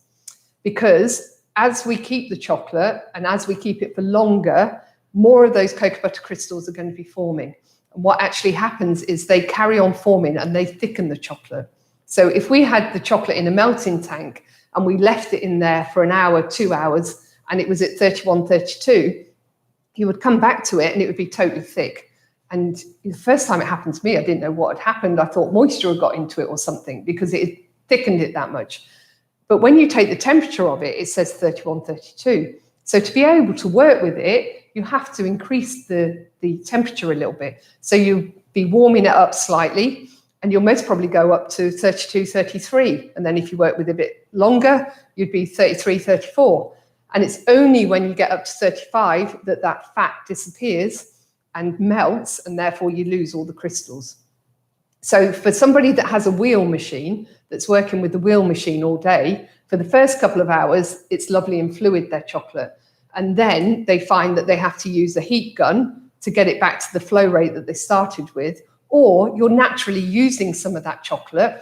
So then you would fill it up with chocolate that hadn't been tempered at 40, 45, just a small amount, and let it go round till you come back to the right flow rate again. So over-crystallization is something that we often see, but people don't understand what's happening in the chocolate. Question, I think you described it, but just to clarify. So looking at the crystallization curve on an 811 bag, Yeah. it's got an upper limit of 34.5, but Yeah. the ideal is 31 to 32. Yeah. But it seems only Calabar has the upper range, whereas Banbury has the kind of normal crystallization curve. So is that because of what you just explained? Yes, I think. Yeah, no, this is anybody's chocolate. This is all chocolate. This is just what happens, cocoa butter. It's what naturally happens to the cocoa butter. When we first get the cocoa butter and we first have those beta-5 crystals in there, we only need 0.4 to 0.6% of that good crystal in there to give us tempered chocolate. Now, over time, it keeps budding, it keeps forming. And so therefore you'll go from 5% to 10% to 20% to 30%, which is great. When we temper our chocolate bars, we want to get them into the mold. And at first we'll only have enough in there to set it. But over the next 48 hours, those beta-5 crystals will keep forming. And that's why you get that lovely snap. You know, the day later, you get that real crack coming from it because all the crystals have changed into the right formation. So it's, you know, when we talk about chocolate as well, everybody gets really hung up on the tempering of the chocolate. Obviously, you need to do that first of all, but really the cooling of the chocolate is really important. The storage of the chocolate is really important because the main thing that's keeping that chocolate tempered is the fat. And if we move it to somewhere that's too warm or we don't let it cool down properly, all those things will give us issues, which I'll go through in a minute. I hope that answered it. Oh, here we go. Right amount of beef crystal, 0.4 to 0.6. That gives us the gloss, the hardness, the right viscosity, you know, the finger sensitivity. So when you pick something up, your fingers don't start to melt it. I mean, we should never pick chocolate up with your bare hands because you've got slight oil on your fingers and then you leave finger marks. You know, if you've got this beautiful shiny Easter egg and somebody comes along and puts their hands on it like this, you'll know who's done it because you'll see all the fingerprints on there. So we need to have gloves on when we're doing that. But if you're testing your chocolate and you pick it up and you feel that the heat from your fingers is making it go soft already, you haven't got the right amount of crystals in there. And over time, you will really see that bloom start to happen. Claire, I'm going back to my little cocoa butter. So, you know, when we talk about the contraction, can you see what's happened here? Look, because that has got the beta-5 crystal in there, it's shrinking and it's pulling this paper up, and I've got a crack going down there, and you can see where it's cracked away from this other one because it wants to curl up. And this one, again, really finger sensitive as soon as I touch it, whereas this one, it's not. So you can see just from that, giving that one movement, that one just will now flake off and has got kind of a shiny surface because it's not fully tempered, but this one is really just greasy. I can't hold it. It just starts to disappear in my hands. Yeah. So I hope that's illustrated the cocoa butter. Yeah. So when we talk about it, you know, I was just saying that it's not just the tempering that's important. Cooling is really important. So if you had a chocolate business, you would want your rooms to be about 21 degrees. So room temperature, that's a great working temperature for your rooms. You would want low humidity, and then you would want your fridges at 11 degrees, 10 degrees lower than your room. So if my room was 24, I'd want it 10 degrees lower. If my room was 18, I'd want my fridge 10 degrees lower. So we do actually have chocolate fridges, and the chocolate fridges have low humidity in there, and they also have a thermometer that you can really swap up and down.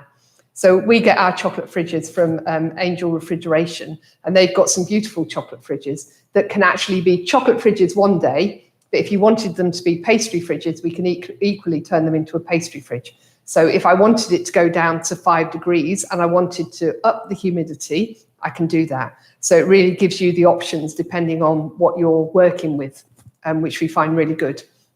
So that's our fridges. But if you were on a mass production, you would have a cooling tunnel. And again, the cooling tunnel is really important, that when the stuff comes out of the enrobing belt, it goes into the tunnel. But we don't want it to drop quickly because we would shock cool the chocolate. So it goes in at 18 and it cools down to about 11 and then it comes back out at 18. So that we are cooling it, but then we're not bringing it out really cold, because if the area was hot, we would get moisture coming on top. We would get a dew point. So we bring it back up slightly. So it's all to do with monitoring your room, working out the temperatures of your room. And then also, when we cool, we don't want to shock cool. So if your fridges are 5 degrees, which they will be in most of your kitchens, if you tempered something, you made a mold or a bar or something like that, we don't want to fill it and then put it straight into the fridge, because if we did, you imagine you've taken it from, say, 31, 32 down to 5 degrees really quickly, and that shocks the chocolate. And Easter eggs, if you do that, you often get a crack going across the center of your Easter egg, and that's called shock cooling. Also, if you pulled out the Easter egg, then the bit that went onto the Easter egg first often gets this mark like that, and that's shock cooling marks. Or in your bars, you might have that kind of circular mold. It's got a beautiful shine on it. It looks brilliant, but there's just this little mark underneath, and they're cooling marks.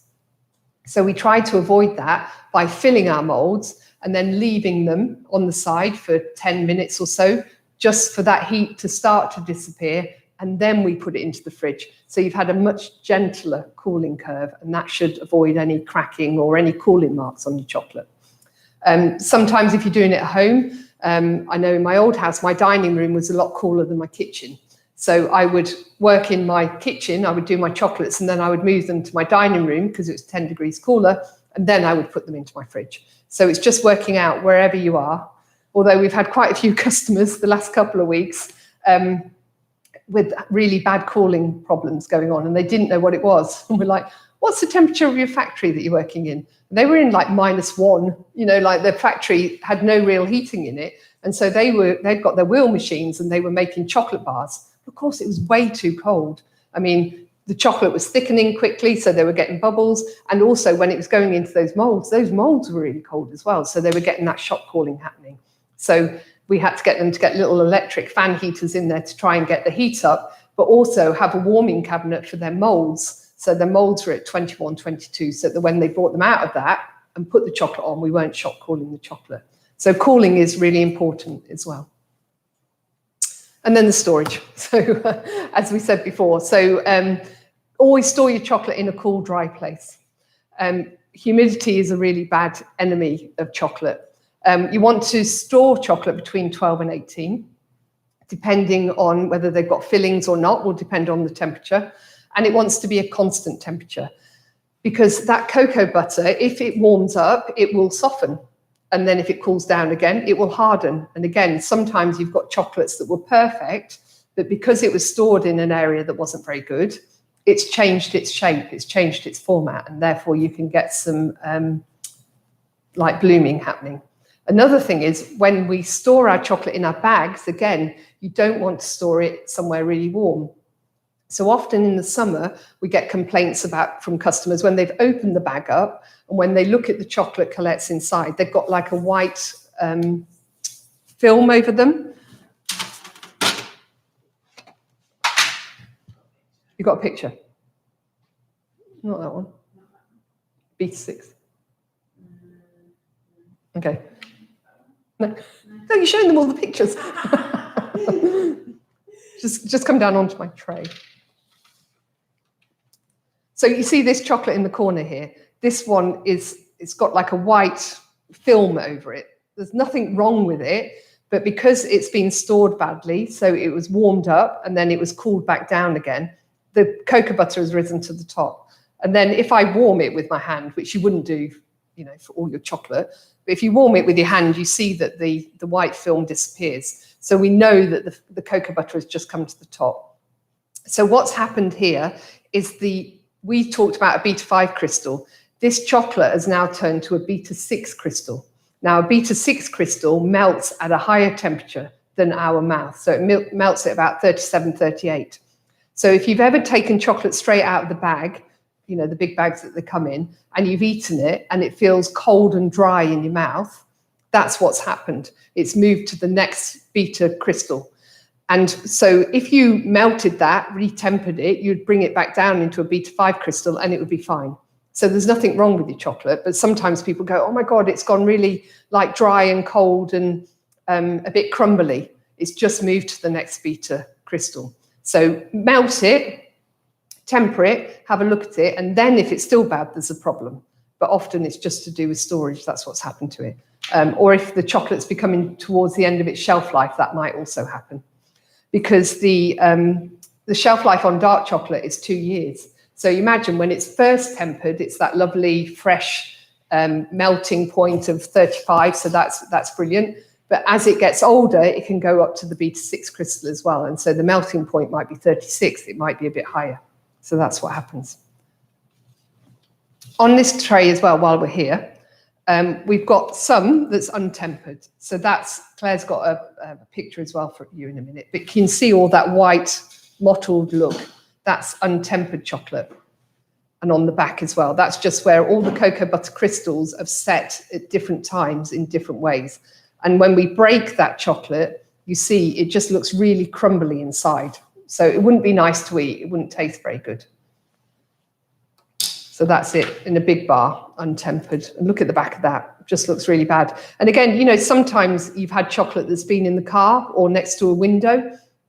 And what happens is the cocoa butter again melts. And because it's free flowing, it rises to the surface. And then you end up with that bloom happening on your chocolate bars. Still okay to eat. It's just not in the perfect condition.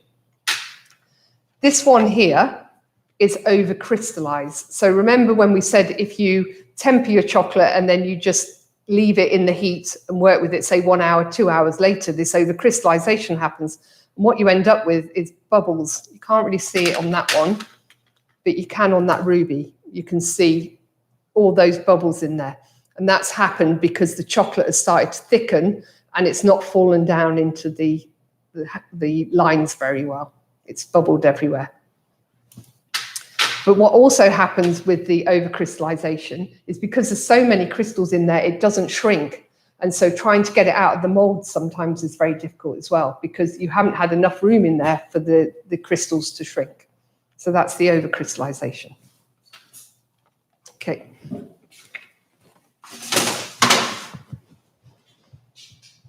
Okay, so yes. So the storage, again, really important to have the right humidity, 70 degrees humidity and no more. And also we need to seal the chocolate away from light and smell and air.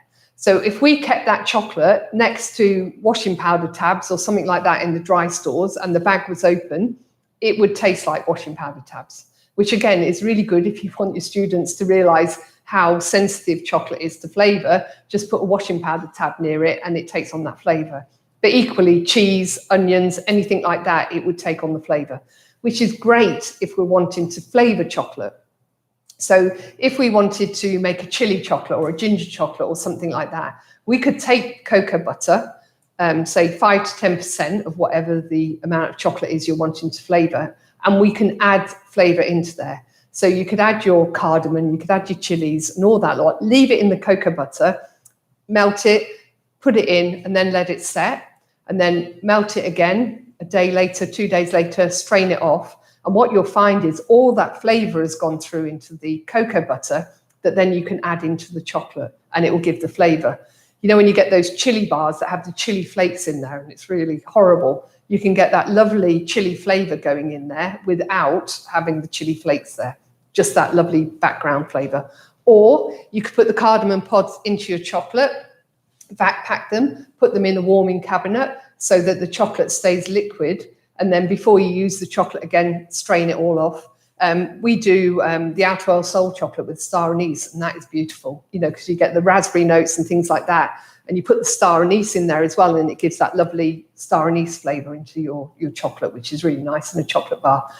The other thing is when we are thinking, because rosemary, I'm just thinking about rosemary, that would work really well as well.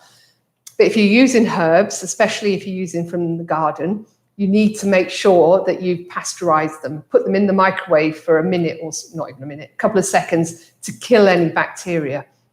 Because, you know, if it's just come from straight outside, you've just given it a quick rinse under the tap, you don't necessarily get rid of all the bacteria, and you could be adding that into your ganache or into your chocolate. So make sure it's been microwaved, dried, and then it can go into your cocoa butter. So lots of different ways of adding flavours and things into your chocolates, but equally, we don't want the bad flavours going in there. Beware of packaging. So if you're thinking, right, I'm going to do Easter eggs for Easter with the college, I'm going to make some extra money, or we're going to do some chocolates at Christmas, and you're looking on the internet and you can find some lovely packaging. But if it's cardboard boxes and say they've got coloured flowers on them or something like that, they might have a smell of cardboard and the smell of the print, you know, the smell of the ink. And if you put your chocolates into there, they will taste of that. We had one of our ambassadors did a beautiful pyramid advent calendar a couple of years ago, and she sent it out to us. And when we tried the chocolate, it just tasted of cardboard, because that pyramid wasn't actually food grade. So, you know, you get these lovely deals that you can get from China, you know, like all these beautiful boxes, but you've got to make sure it hasn't got a smell to it. If it had got a smell, you would need to make sure you sealed your chocolate in a, you know, like properly sealed in a plastic or in a metal, so that nothing came through into the chocolates. Because you can do all that beautiful work, but actually it gets ruined just because it's sat in the box that's got the flavour. And the first 48 hours of any chocolate's life is really crucial, because that's when we get that really good knit of crystals, and that's when we get that really stable chocolate happening. And so therefore, if it can be really well treated in the first 48 hours, it gives it a much better chance of taking humidity and temperature changes later on. And so then here's some pictures. So sugar bloom, that is an extreme example of sugar bloom. So what's sugar bloom? You know, if you have a chocolate in a fridge that's got moisture, so a lot of the 5-degree fridges, they often have water running down the sides, and that chocolate bar gets cold and it might get some moisture on it. When you bring it out, that moisture is still there, and the moisture melts the sugar. And so the sugar comes up into the liquid on the top, and you get like a syrup. But when that chocolate dries off, that sugar is still left on the top there. And so therefore you get like a grainy, gritty feel to the top of your chocolate, which isn't very good. Another thing we've seen is when one of our suppliers sent out Easter eggs, and it was a really hot Easter. So the person that was delivering the Easter eggs to the shops put it in a refrigerated van, which of course is a good idea. But then when it came out of the refrigerated van and went into the warm shop, it got moisture on it. It hit that dew point. And these eggs were all inside their packaging already, but that moisture, again, evaporated, and all the eggs were left with the sugar bloom on the side. So it is really something that our customers have to think about. And sugar bloom you can't really do anything about it. Fat bloom, you can. So this beautiful fat bloom there. So lovely swirls and things going on in there. And that's, again, those cocoa butters are just set at different temperatures at different times, and they've got different colonies of cocoa butter. So if that happens, I can melt that down again, and I can reuse it, I can retemper it, and it's going to be absolutely fine. But with the sugar bloom, those crystals have already happened. So they would melt back down into the chocolate, and you'd be left with like a grittiness in your chocolate, which you can't get rid of. What else have you got for me, Claire? Oh, fat migration. So fat migration, this one is often when you have pralines or you have different fillings in your chocolates. So say we use a praline, that's got a polyunsaturated fat in it. So that never sets, it never goes really solid. So it's always free to move. So we often find, especially if you were trying to do a praline with dark chocolate, you put the praline in the center and it moves through. And if your praline center wasn't tempered and your chocolate wasn't tempered very well, you often end up with this fat migration. Now, it will always happen because it's just, you know, the laws of nature that fat is going to want to get through to the surface. But that's why often when you have caramel chocolates or you have praline chocolates, it's actually made with milk chocolate, because the milk chocolate is actually a bit softer and it's got the milk powders in there and the sugars. So it's much harder for that fat to find its way through to the surface. So that's why you find that like those seashells and all those kind of things that have that lovely praline filling have a milk chocolate shell on the outside. That's it. So any questions on the tempering? I'm going to show you some methods now. No? No? Quick sip. Right, so the first one I'm going to do two at the same time so that we don't have to wait. But we're going to use the microwave. Now, lots of people say that you can't use the microwave for tempering chocolate. You can. Obviously, the microwaves are very powerful. So what you don't want to do is leave the chocolate in there for a long time because it will burn, because the sugars in there will caramelize. So when we do microwave chocolate, we do it in a plastic bowl, and we do it in the microwave, and we do it on full, power, whatever your power is. This one's 1,000 that I'm going to use. And we give it like 20, 30-second blasts. And what's happening is the first time you put it in, not a lot happens. You look in there and it doesn't really look like much has happened. But when you go to the second and the third one, it will really start to melt.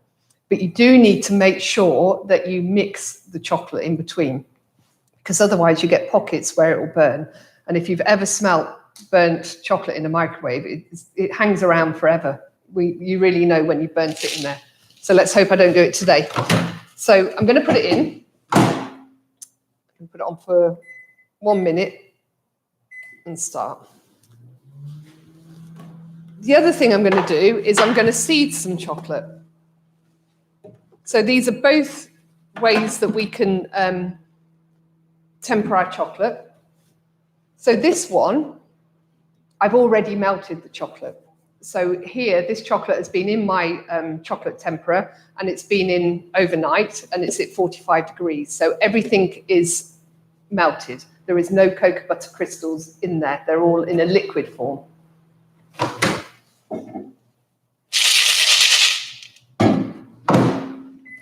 So with this one, I need to add in the crystals somehow. And the way we're going to do that is by putting in some chocolate collets. So whenever you see the instructions for seeding, it always says melt your chocolate to 45 and then add in 15 to 20% of your collets. Now, the first 10% of those collets, all we're doing is cooling the chocolate. We're not actually creating any crystals. It's only when we get to 35 degrees and below, and there's still some of these chocolate collets in the chocolate, that is when we're seeding the chocolate. The first bit is just cooling, and then below 35 is actually when we get to seed the chocolate. So I'm just going to show you my microwave chocolate. It's had a minute and not a lot's happened. So I'm going back in for another minute. Would you treat gold chocolate like white chocolate? Yes. Yeah. And would it be a bit more sensitive to burning, perhaps? Yes. Yeah, no, good question. So the white chocolate and the milk chocolate, obviously they have milk powder and they have the sugars in there in a much bigger quantity. So they would burn easier. You would get the caramelization happening a lot quicker. And also with white chocolate, because of the amount of milk powder in there and sugar, because really it's milk powder, sugar and cocoa butter, it's got no cocoa mass in there. So with that, it burns easy. And also sometimes when you try to melt it down, it feels a bit thicker. And that's if you're getting moisture into your chocolate, that happens as well. So I mean, dark chocolate is the easiest one, I would say, to temper. And milk chocolate can be the most, white chocolate can be the most tricky. So again, I've just put it back on and already, so I'm on 1 minute, 40 seconds. Where am I going? And you can see that this is actually now starting to melt down. So I'm just giving it another move and then back in. So what I'm trying to do with this microwave chocolate is, we know this chocolate is already tempered. So I'm trying not to untemper it. So I don't want it to go above 35 degrees. I want it to be at about 32, 33 when it's melted. And that way I will have kept the beta-5 crystal. This one, we've totally melted it. So we've totally got rid of the beta-5 crystal. So I'm going to have to put it in with my seeding. So I'm going to go into here with my collets. And then I'm going to give them a stir.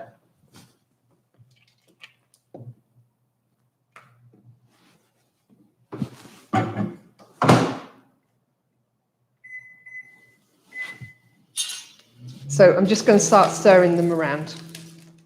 And I've taken them out of the tank as well, because if I had it in the tank has kept the heat in there. And so therefore it would take me a long time to actually seed the chocolate. So I've taken it out, and the coolness of the marble is going to start melting my chocolate.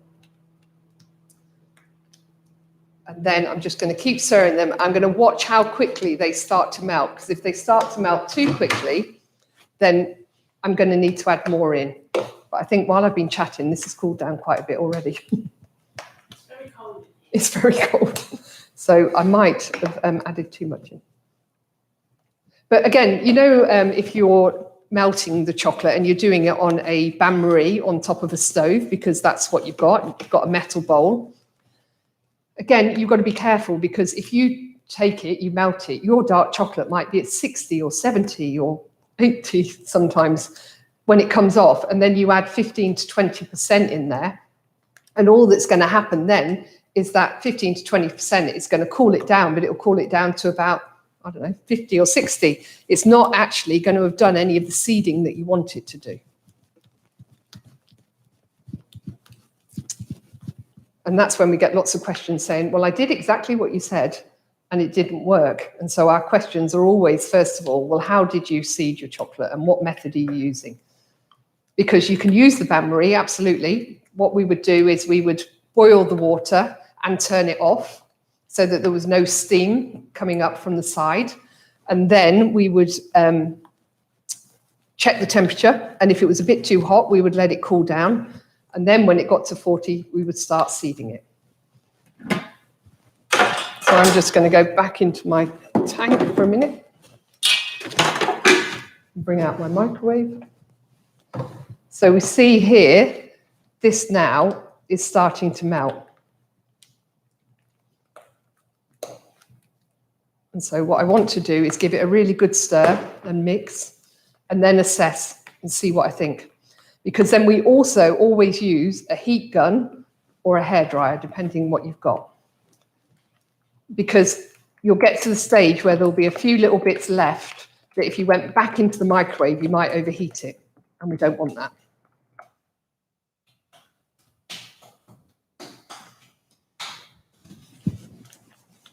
So you can see I've still got quite a few lumps in there. So I am going to go back in for 5 seconds. Then see what it's like. It's much better to do short, sharp bursts than leave it in there for another 20 seconds and actually it goes too high.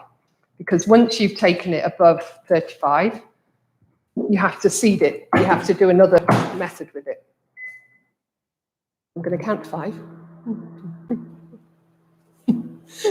This is when someone calls chef, or there's a telephone call for you.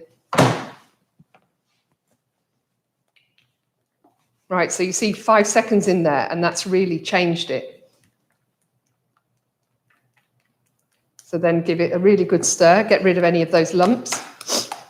Now, if we have tempered chocolate, this chocolate will set within 3 minutes in normal room temperature. You don't want to put it in the fridge or anything like that, because the fridge, whether it's tempered or untempered, it will set, but it doesn't really tell you whether it's properly tempered. So I've nearly got rid of all the lumps. So you can use little pieces of paper, or you can use a scraper or something like that. I'm going to do the scraper because hopefully you'll be able to see it on the camera. And so when I'm doing this, what am I looking for? I'm looking for that it sets within 3 minutes. If it's set instantly, it's too cold. It's telling me that I need to heat it up a bit. If it sets within 3 minutes, I know that I've got the beta-5 crystal in there. If it sets and it's got streaks going across it, I know that I'm a little bit too hot. So all I need to do is carry on stirring it and I'll cool it down. If it doesn't set, it means I've lost the beta-5 crystal, and then it will eventually set, but it'll set with like little crystal shapes all over the top of it. So before you do anything, you always do this test. I mean, we've been working here for how long now? And, every single time we use the chocolate, even out of the continuous flow machines, we always do a test with it. And then if I'm tempering and I give it to Claire, she will test the chocolate because she doesn't trust me. No, because somebody could have tempered the chocolate, but then you find that they've gone off for 5 minutes and, come back and then given you the chocolate. And actually it's starting to become a little bit thick. So we would test it and we would see that it happens really quickly. Now this is setting already. Can you see? Lower down. Lower down. Yeah. So along that edge, it started to set already. I've got bubbles. Can you see there's bubbles in there? Don't worry about that. That always happens because of all that movement of us stirring. Whatever we do with chocolate, whether it's in a machine, a wheel machine, or whatever, you will always stir your chocolate, so you'll always get lumps. That's why we have different machines, like the vibrating machines, to actually get rid of all the bubbles from the molds, because bubbles always appear in your chocolate. So I'm now looking at it to see, I'm assessing to see whether I've got any streaks, which I don't think I have. No. So that's okay. So that's ready to use straight away. So all I've done with that is I've taken it out of the bag, and you could do this with the white and the milk chocolate and the ruby chocolate, doesn't matter which one. And you can put it into your bowl, give it short, sharp bursts in the microwave, and then take it out when you've got half buttons and half liquid, and stir the two together, and then just keep an eye on it.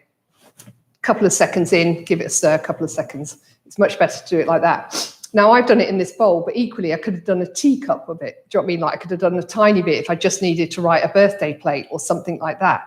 Like in hotels, when we suddenly got orders on for happy anniversary and you wanted to dip a couple of strawberries or something, we would just do a tiny amount in the microwave.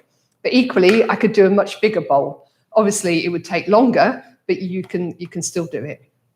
And if we were on trade shows or things like that, where we were using our Banburys, it was much quicker to microwave it and then turn it out into a melting tank and have it ready than it was to do the seeding and the heat gun and all that kind of stuff. So definitely can use the microwave. Now, remember I said it's going to set within 3 minutes. So I'm just scraping down the sides, and I'll just put it to the front for now, and then we'll have a look at it in a minute, and I'll show you how we bring it back as it thickens. So I'll go back to my seeding.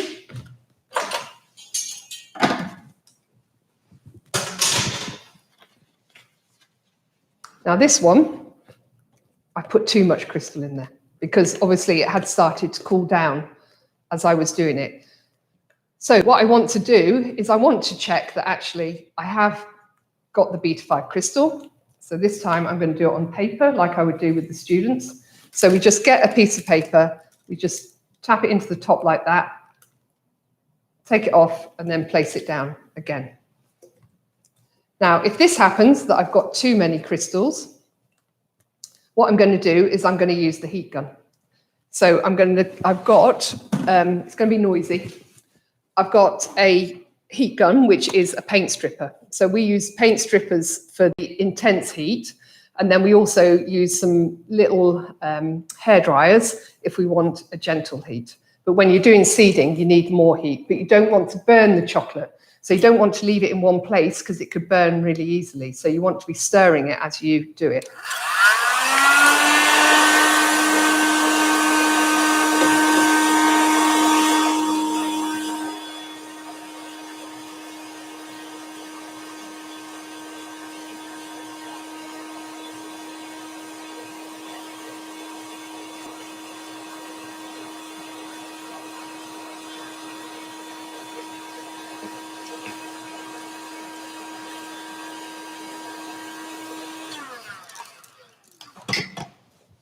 All right, so I've given it some heat, and then you do some stirring, and then I would give it a bit more heat, and then some more stirring. And so look, remember when I said if it sets instantly, you know you're too cold? Well, we know we're too cold because I've still got the buttons in there, but that has set, so I have got the crystal in there that I need, and it hasn't got any streaks, but it's set really quickly, so I know that I'm a bit cold. So your chocolate really starts to talk to you if you start to do these tests. You really start to learn what's going on actually inside your chocolate.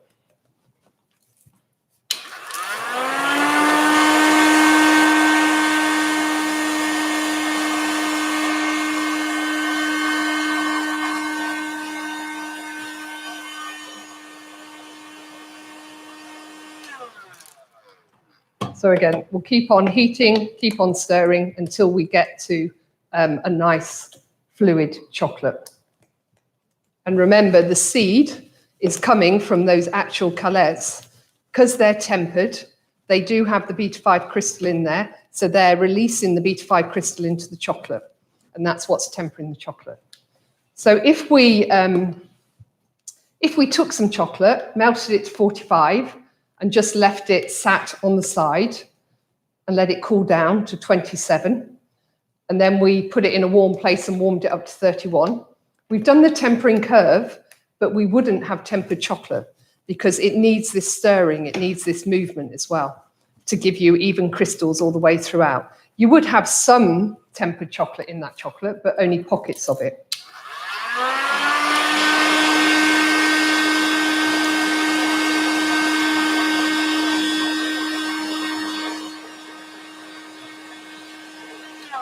Right, so I'm going to put that back in the tank because I want to show you one more method before we finish. So this one is my cryo.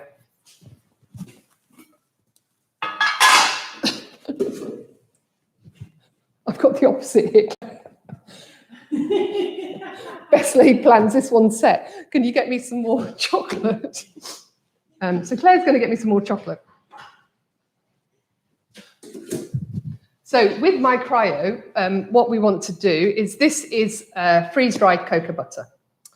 So in here, it just looks like a powder. It's really fine. And actually, if you look at the front of the packet, it's got a stake on there because actually this was invented for cooking. It wasn't invented for tempering chocolate necessarily. So it's really great. If you get your steaks, your fish, your scallops, anything like that, you sprinkle some of this onto a plate or a tray, and then you get your steak and you press it in both sides. And then you get your frying pan onto the stove and get it really hot. And what you do is you then place the steak into there and it seals it instantly and it caramelizes and it keeps all the juices inside. But because the cocoa butter denaturizes at a much higher temperature than oils or butters or anything like that, it has no flavor. So therefore, you just get the beautiful flavor of the steak or the scallop or the fish. So we find a lot of Michelin-star restaurants use this one for cooking, and it's healthier because it doesn't denaturize. So therefore, it isn't becoming carcinogenic, which is good. So that's that one. And that is, when it's freeze-dried, it actually turns into a beta-5 crystal. Thank you. It actually turns into a beta-5 crystal. So that's really great. So we've got a whole 600 grams or whatever's in there of beta-5 crystal for tempering. Now, remember when we said we only need 0.4 to 0.6% of good crystal in our chocolate to have tempered chocolate.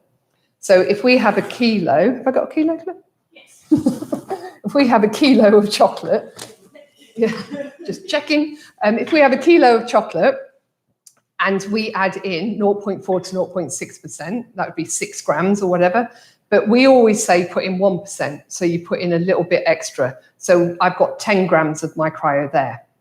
But remember, I said it needs to be at below 35, because if I put it in above 35, all I'm doing is melting the cocoa butter.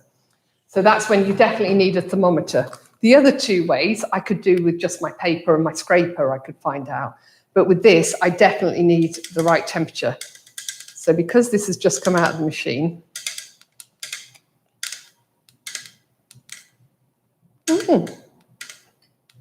where's it come from? My magical chocolate supply. Okay, so it's a little bit cold. It's 30 degrees. So what I'm going to do is just warm it up a little bit. Because if I added this in now at 30 degrees, there's not enough heat in there to melt that fat. So I do need it to be about 34 degrees.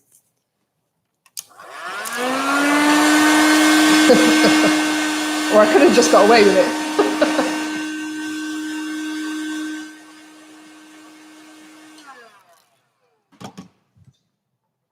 Right, now some people use these kind of thermometers. So if I look at that, it's telling me it's 29, it's gone down. But if I look at that, it's giving me a surface temperature. It's not giving me the actual temperature inside the chocolate. And one of the most important things to do when you check the temperature of chocolate is really get the thermometer in there and move it round. Because you could have pockets that were at 30 degrees and you could have some over here that's at 34 degrees. So you really need to make sure you move that thermometer around in there.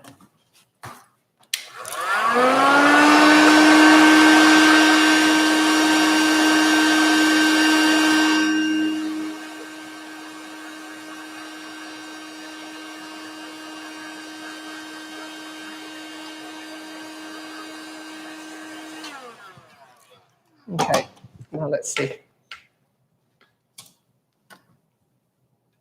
I've done a lesson with the My Cryo before. It's getting colder, would you believe? It is cold in here. And my thermometer wasn't working. So the thermometer wasn't reading the right temperature. It was 2 degrees out. So I thought everybody was on 34.5, but in fact, they were on 36.5. So none of the chocolate actually tempered. So you do need to make sure that your thermometer is accurate.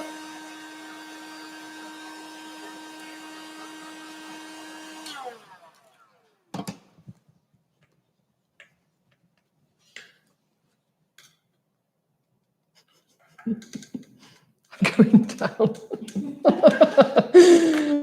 31.5, nearly 32, a little bit more. And then I'm going to add in the My Cryo on the next go. I'm just going to add it in.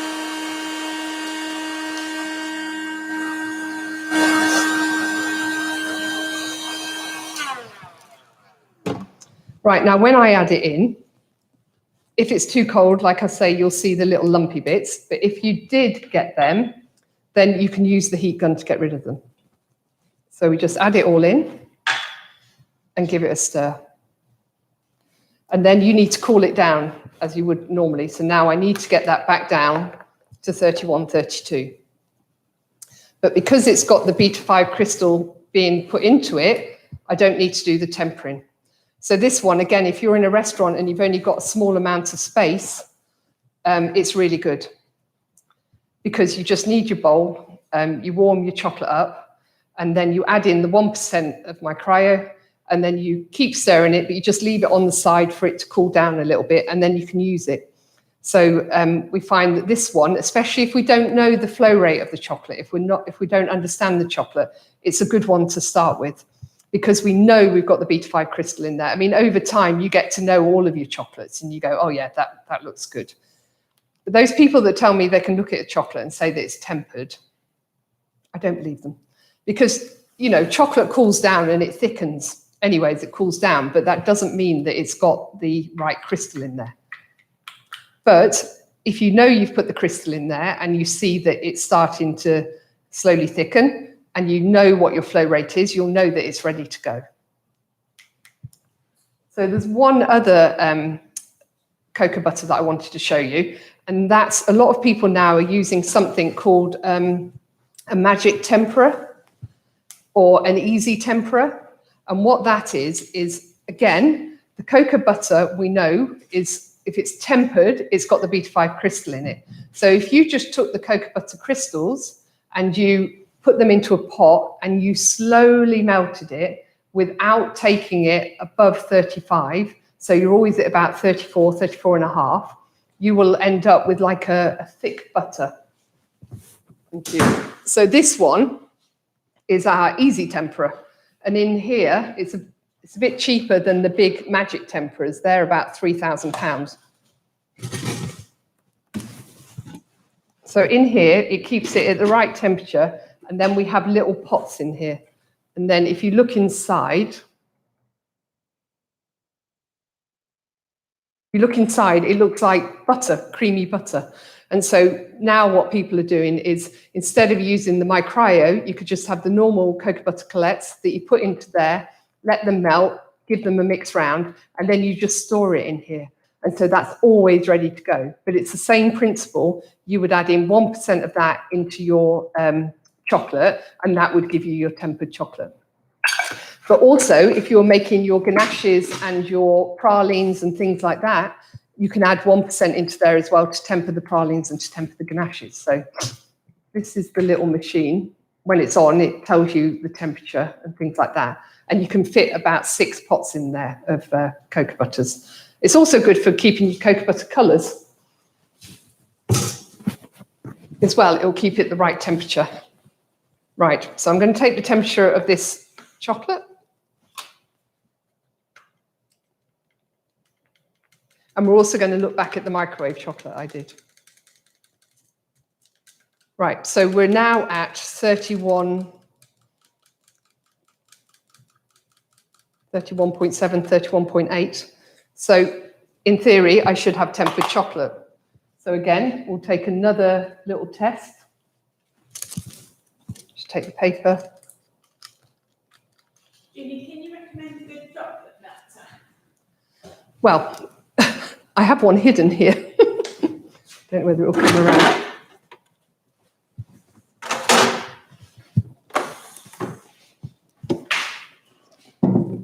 So we use these ones, and these are 6 kilo chocolate melters, and they're from Vantage House, and they're a Chocolate World one. But you can get Chocolate World ones, and you can get Prefamac. Both of those are really good.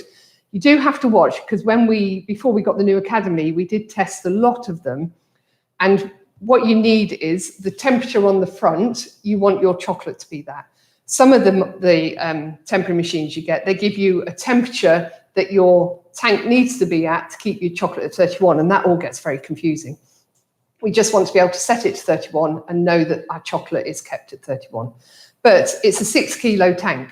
So if I was only using 1 kilo, then obviously that would be too hot for that amount of chocolate, because, you know, like it thinks it's doing 6 kilos. So it's going to give you enough heat for that, which might untemper your 1 kilo. So we always work with at least 3 kilos in these tanks. But once you've worked with it and the chocolate is, you finish with the chocolate, you can just let that chocolate set again, wrap up the little tin, or turn it out onto a piece of paper and wrap it back up again and keep it in a solid form. And then next time you wanted to use it, you could add that chocolate back in, put the temperature up to 40 degrees and leave it to melt. It does take about 2 to 3 hours to melt when it's in the tanks. So that's the bigger tank. But we also have, which I'm going to do for hand dipping this afternoon, we have these little tanks. So these ones, you obviously get your little tin that goes in there, and you can set those as a little dial at the side, and you set that dial to melt. It's a 1 to 10. So we normally have it on about 6 or 7 to melt, and about 4 when we've tempered the chocolate.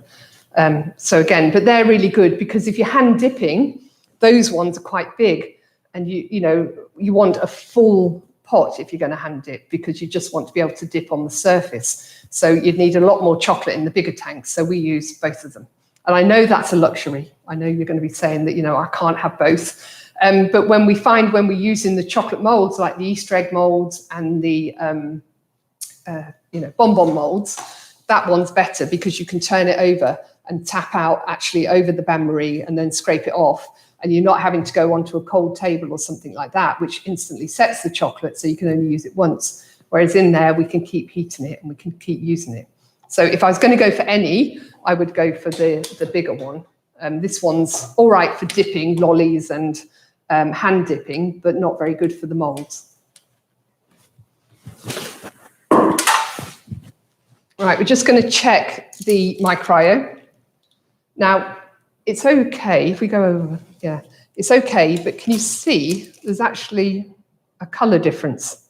That one was our microwave chocolate, and it's got a really dark shine to it. This one looks a bit lighter. So to me, that's still a little bit hot, and it's not that touch resistance. You see how I'm getting my fingerprints straight away? So that still needed to be cooled down a little bit, which we've been doing a lot of talking. So if I give it another stir and then I did another test, I'm sure it would come the same color as the dark one. And that's really interesting, isn't it? It's the same chocolate, it's just how the crystals set and the light shine that it gives back from it. They're a bit lazy in that the first time I did this, but they will carry on forming, like we said. So we will get it so that it's exactly the same as the microwave one. But that's why it's important to do these tests so that you can see what's happening. And then if I just bring back the microwave one, look, it's set. So remember, we said it sets within 3 minutes. Because it's tempered, it's going to set. But if it's still soft enough, I can just get my heat gun and I can rewarm it. So that's why we're constantly using the heat guns when we have chocolate and it's just in a bowl and it's not in a bain-marie.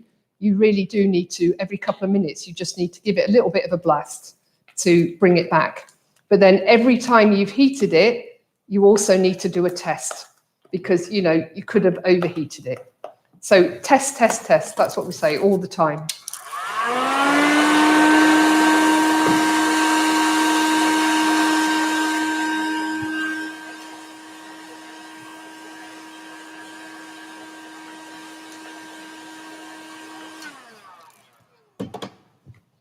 Okay, so you could see if I kept going with that, another 2 goes maybe, I would bring that back. And what I'm looking for is the flow rate of it. Because at the moment, I haven't got the flow rate. And so imagine trying to put that into a chocolate mold, it wouldn't happen. So this is why it is good to understand the flow rates of your chocolate so you know what you're looking for. And like we said, as over time, when it over crystallizes or cools down, you know what you're looking to go back to. So any questions on tempering? Hopefully I've covered most of it.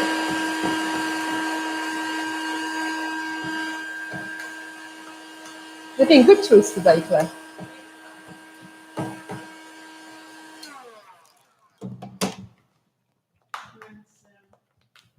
Maybe it's a Monday morning. Yeah. Well, so there we go. We've looked through the different methods. The only one I haven't done is tabling, which you can do, but we do that less and less now because of the fact of the hygiene and the mess it makes. And you can do tempering equally well through all these different methods. So that's my microwave one coming back. So like you say, you could work with these chocolates all day, but you do need to keep looking at the amount of crystals in there, the amount of thickness, and start to look at the flow rates, because that's the flow rate I want, and that's the flow rate I've got. And you can imagine this one going into a mold would be great. I can fill it, I can turn it over, I can tap it out, and I'd get a nice thin shell, whereas this one would be a lot thicker, and when I tapped it out, it would be a lot harder to tap it out. That's why you do need to always work to the flow rates of your chocolate. So yes, so we've looked at the different reasons why we need to temper, and we've looked at the different methods of how we can temper. So whenever we get chocolate in a bag, in a block, whatever, it's been tempered. So we know if we can chop that up into small, even pieces if it was a block, or use the colettes, put it in the microwave, and do short, sharp bursts with it, keep stirring it so that you don't get any hot spots. You can bring it down to the working temperature, 31, 32, and it's ready to go. But you don't want to take it, if you went up to 34, you'd still be all right, but when you did that test, it would take a little bit longer to set, and then you would see these white streaks coming on your chocolate, and that would be telling you it's too hot. If you did that test and it set instantly, it's telling you it's too cold. So you do want it to set nice and evenly, about 1 to 2 minutes, at the maximum 3 minutes. Anything over that, you haven't got the right amount of crystal in there, and it's not worth doing it. If we're doing the seeding method, we want to bring it up to 45 degrees in a tank or on a bain-marie or something like that. And then we're going to add in 15 to 20% of our solid colettes. And what's going to happen there is the first 10% is just cooling the chocolate down. And it's only when you get below the 35 and you're getting down to 34 and it's melting, you're actually starting to put the beta 5 crystal into it. And again, with that one, you keep stirring it. And if you've got any colettes left, you use your heat gun to get rid of it. But you do have to make sure that you don't overheat it. It's always just a little bit of heat, give it a stir. It's better to do it slower than go, oh yeah, just give it loads of heat and it'll be fine, because you might ruin it totally. And then the other one was with the My Cryo or the cocoa butter. And this way, the My Cryo, when it's freeze-dried and sprayed, it's turned into a beta 5 crystal. So we know if we put 1% of that in below 34.5, we have tempered chocolate. It will just be you stirring it and cooling it then.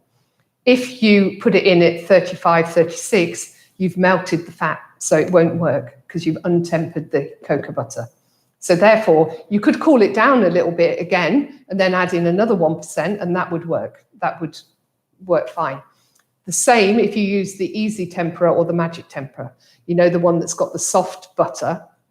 If you added 1% of that into your chocolate, when it's below 35, so 34, mix in your cocoa butter and then cool it the same, you will have the same, because that cocoa butter was tempered, and so you're adding the seed that way. So it's always about, how am I going to make the beta 5 crystals if I'm not adding anything in, or what can I add in that's got the beta 5 crystal that's going to temper my chocolate. So it's very easy when you know how. And then after we've tempered it, we've got to remember about the cooling and then the storage.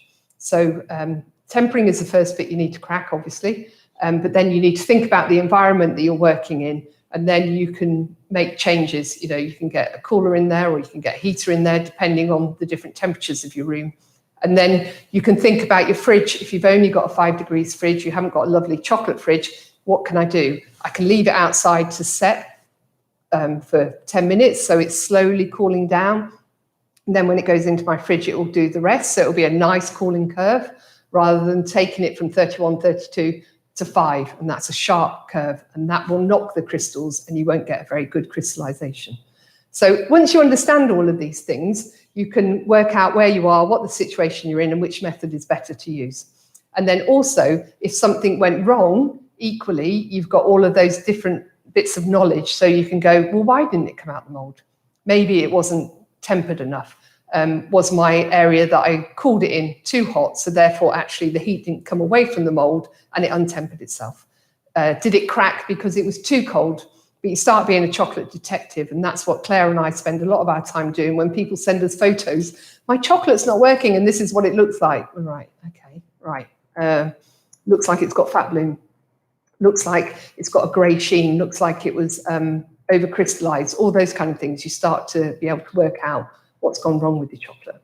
So I hope that's helped. And if you need any more information, or if you want any more help, we're here. You've got the email addresses, so you can easily email into us. And if you do have any problems with the chocolate, not any problems in general, but if you do have any problems with the chocolate, send some photographs, because it is much easier if you say, this is happening in my mold. And then if we see the mold and we see the chocolate, we can sometimes come up with the solutions to why that's happening. Because we don't want anyone to have any chocolate nightmares. We want it all to be good chocolate fun. So yeah, so I hope you enjoyed it, and I hope you join us for the rest of the week, and we shall see you soon. So thank you very much.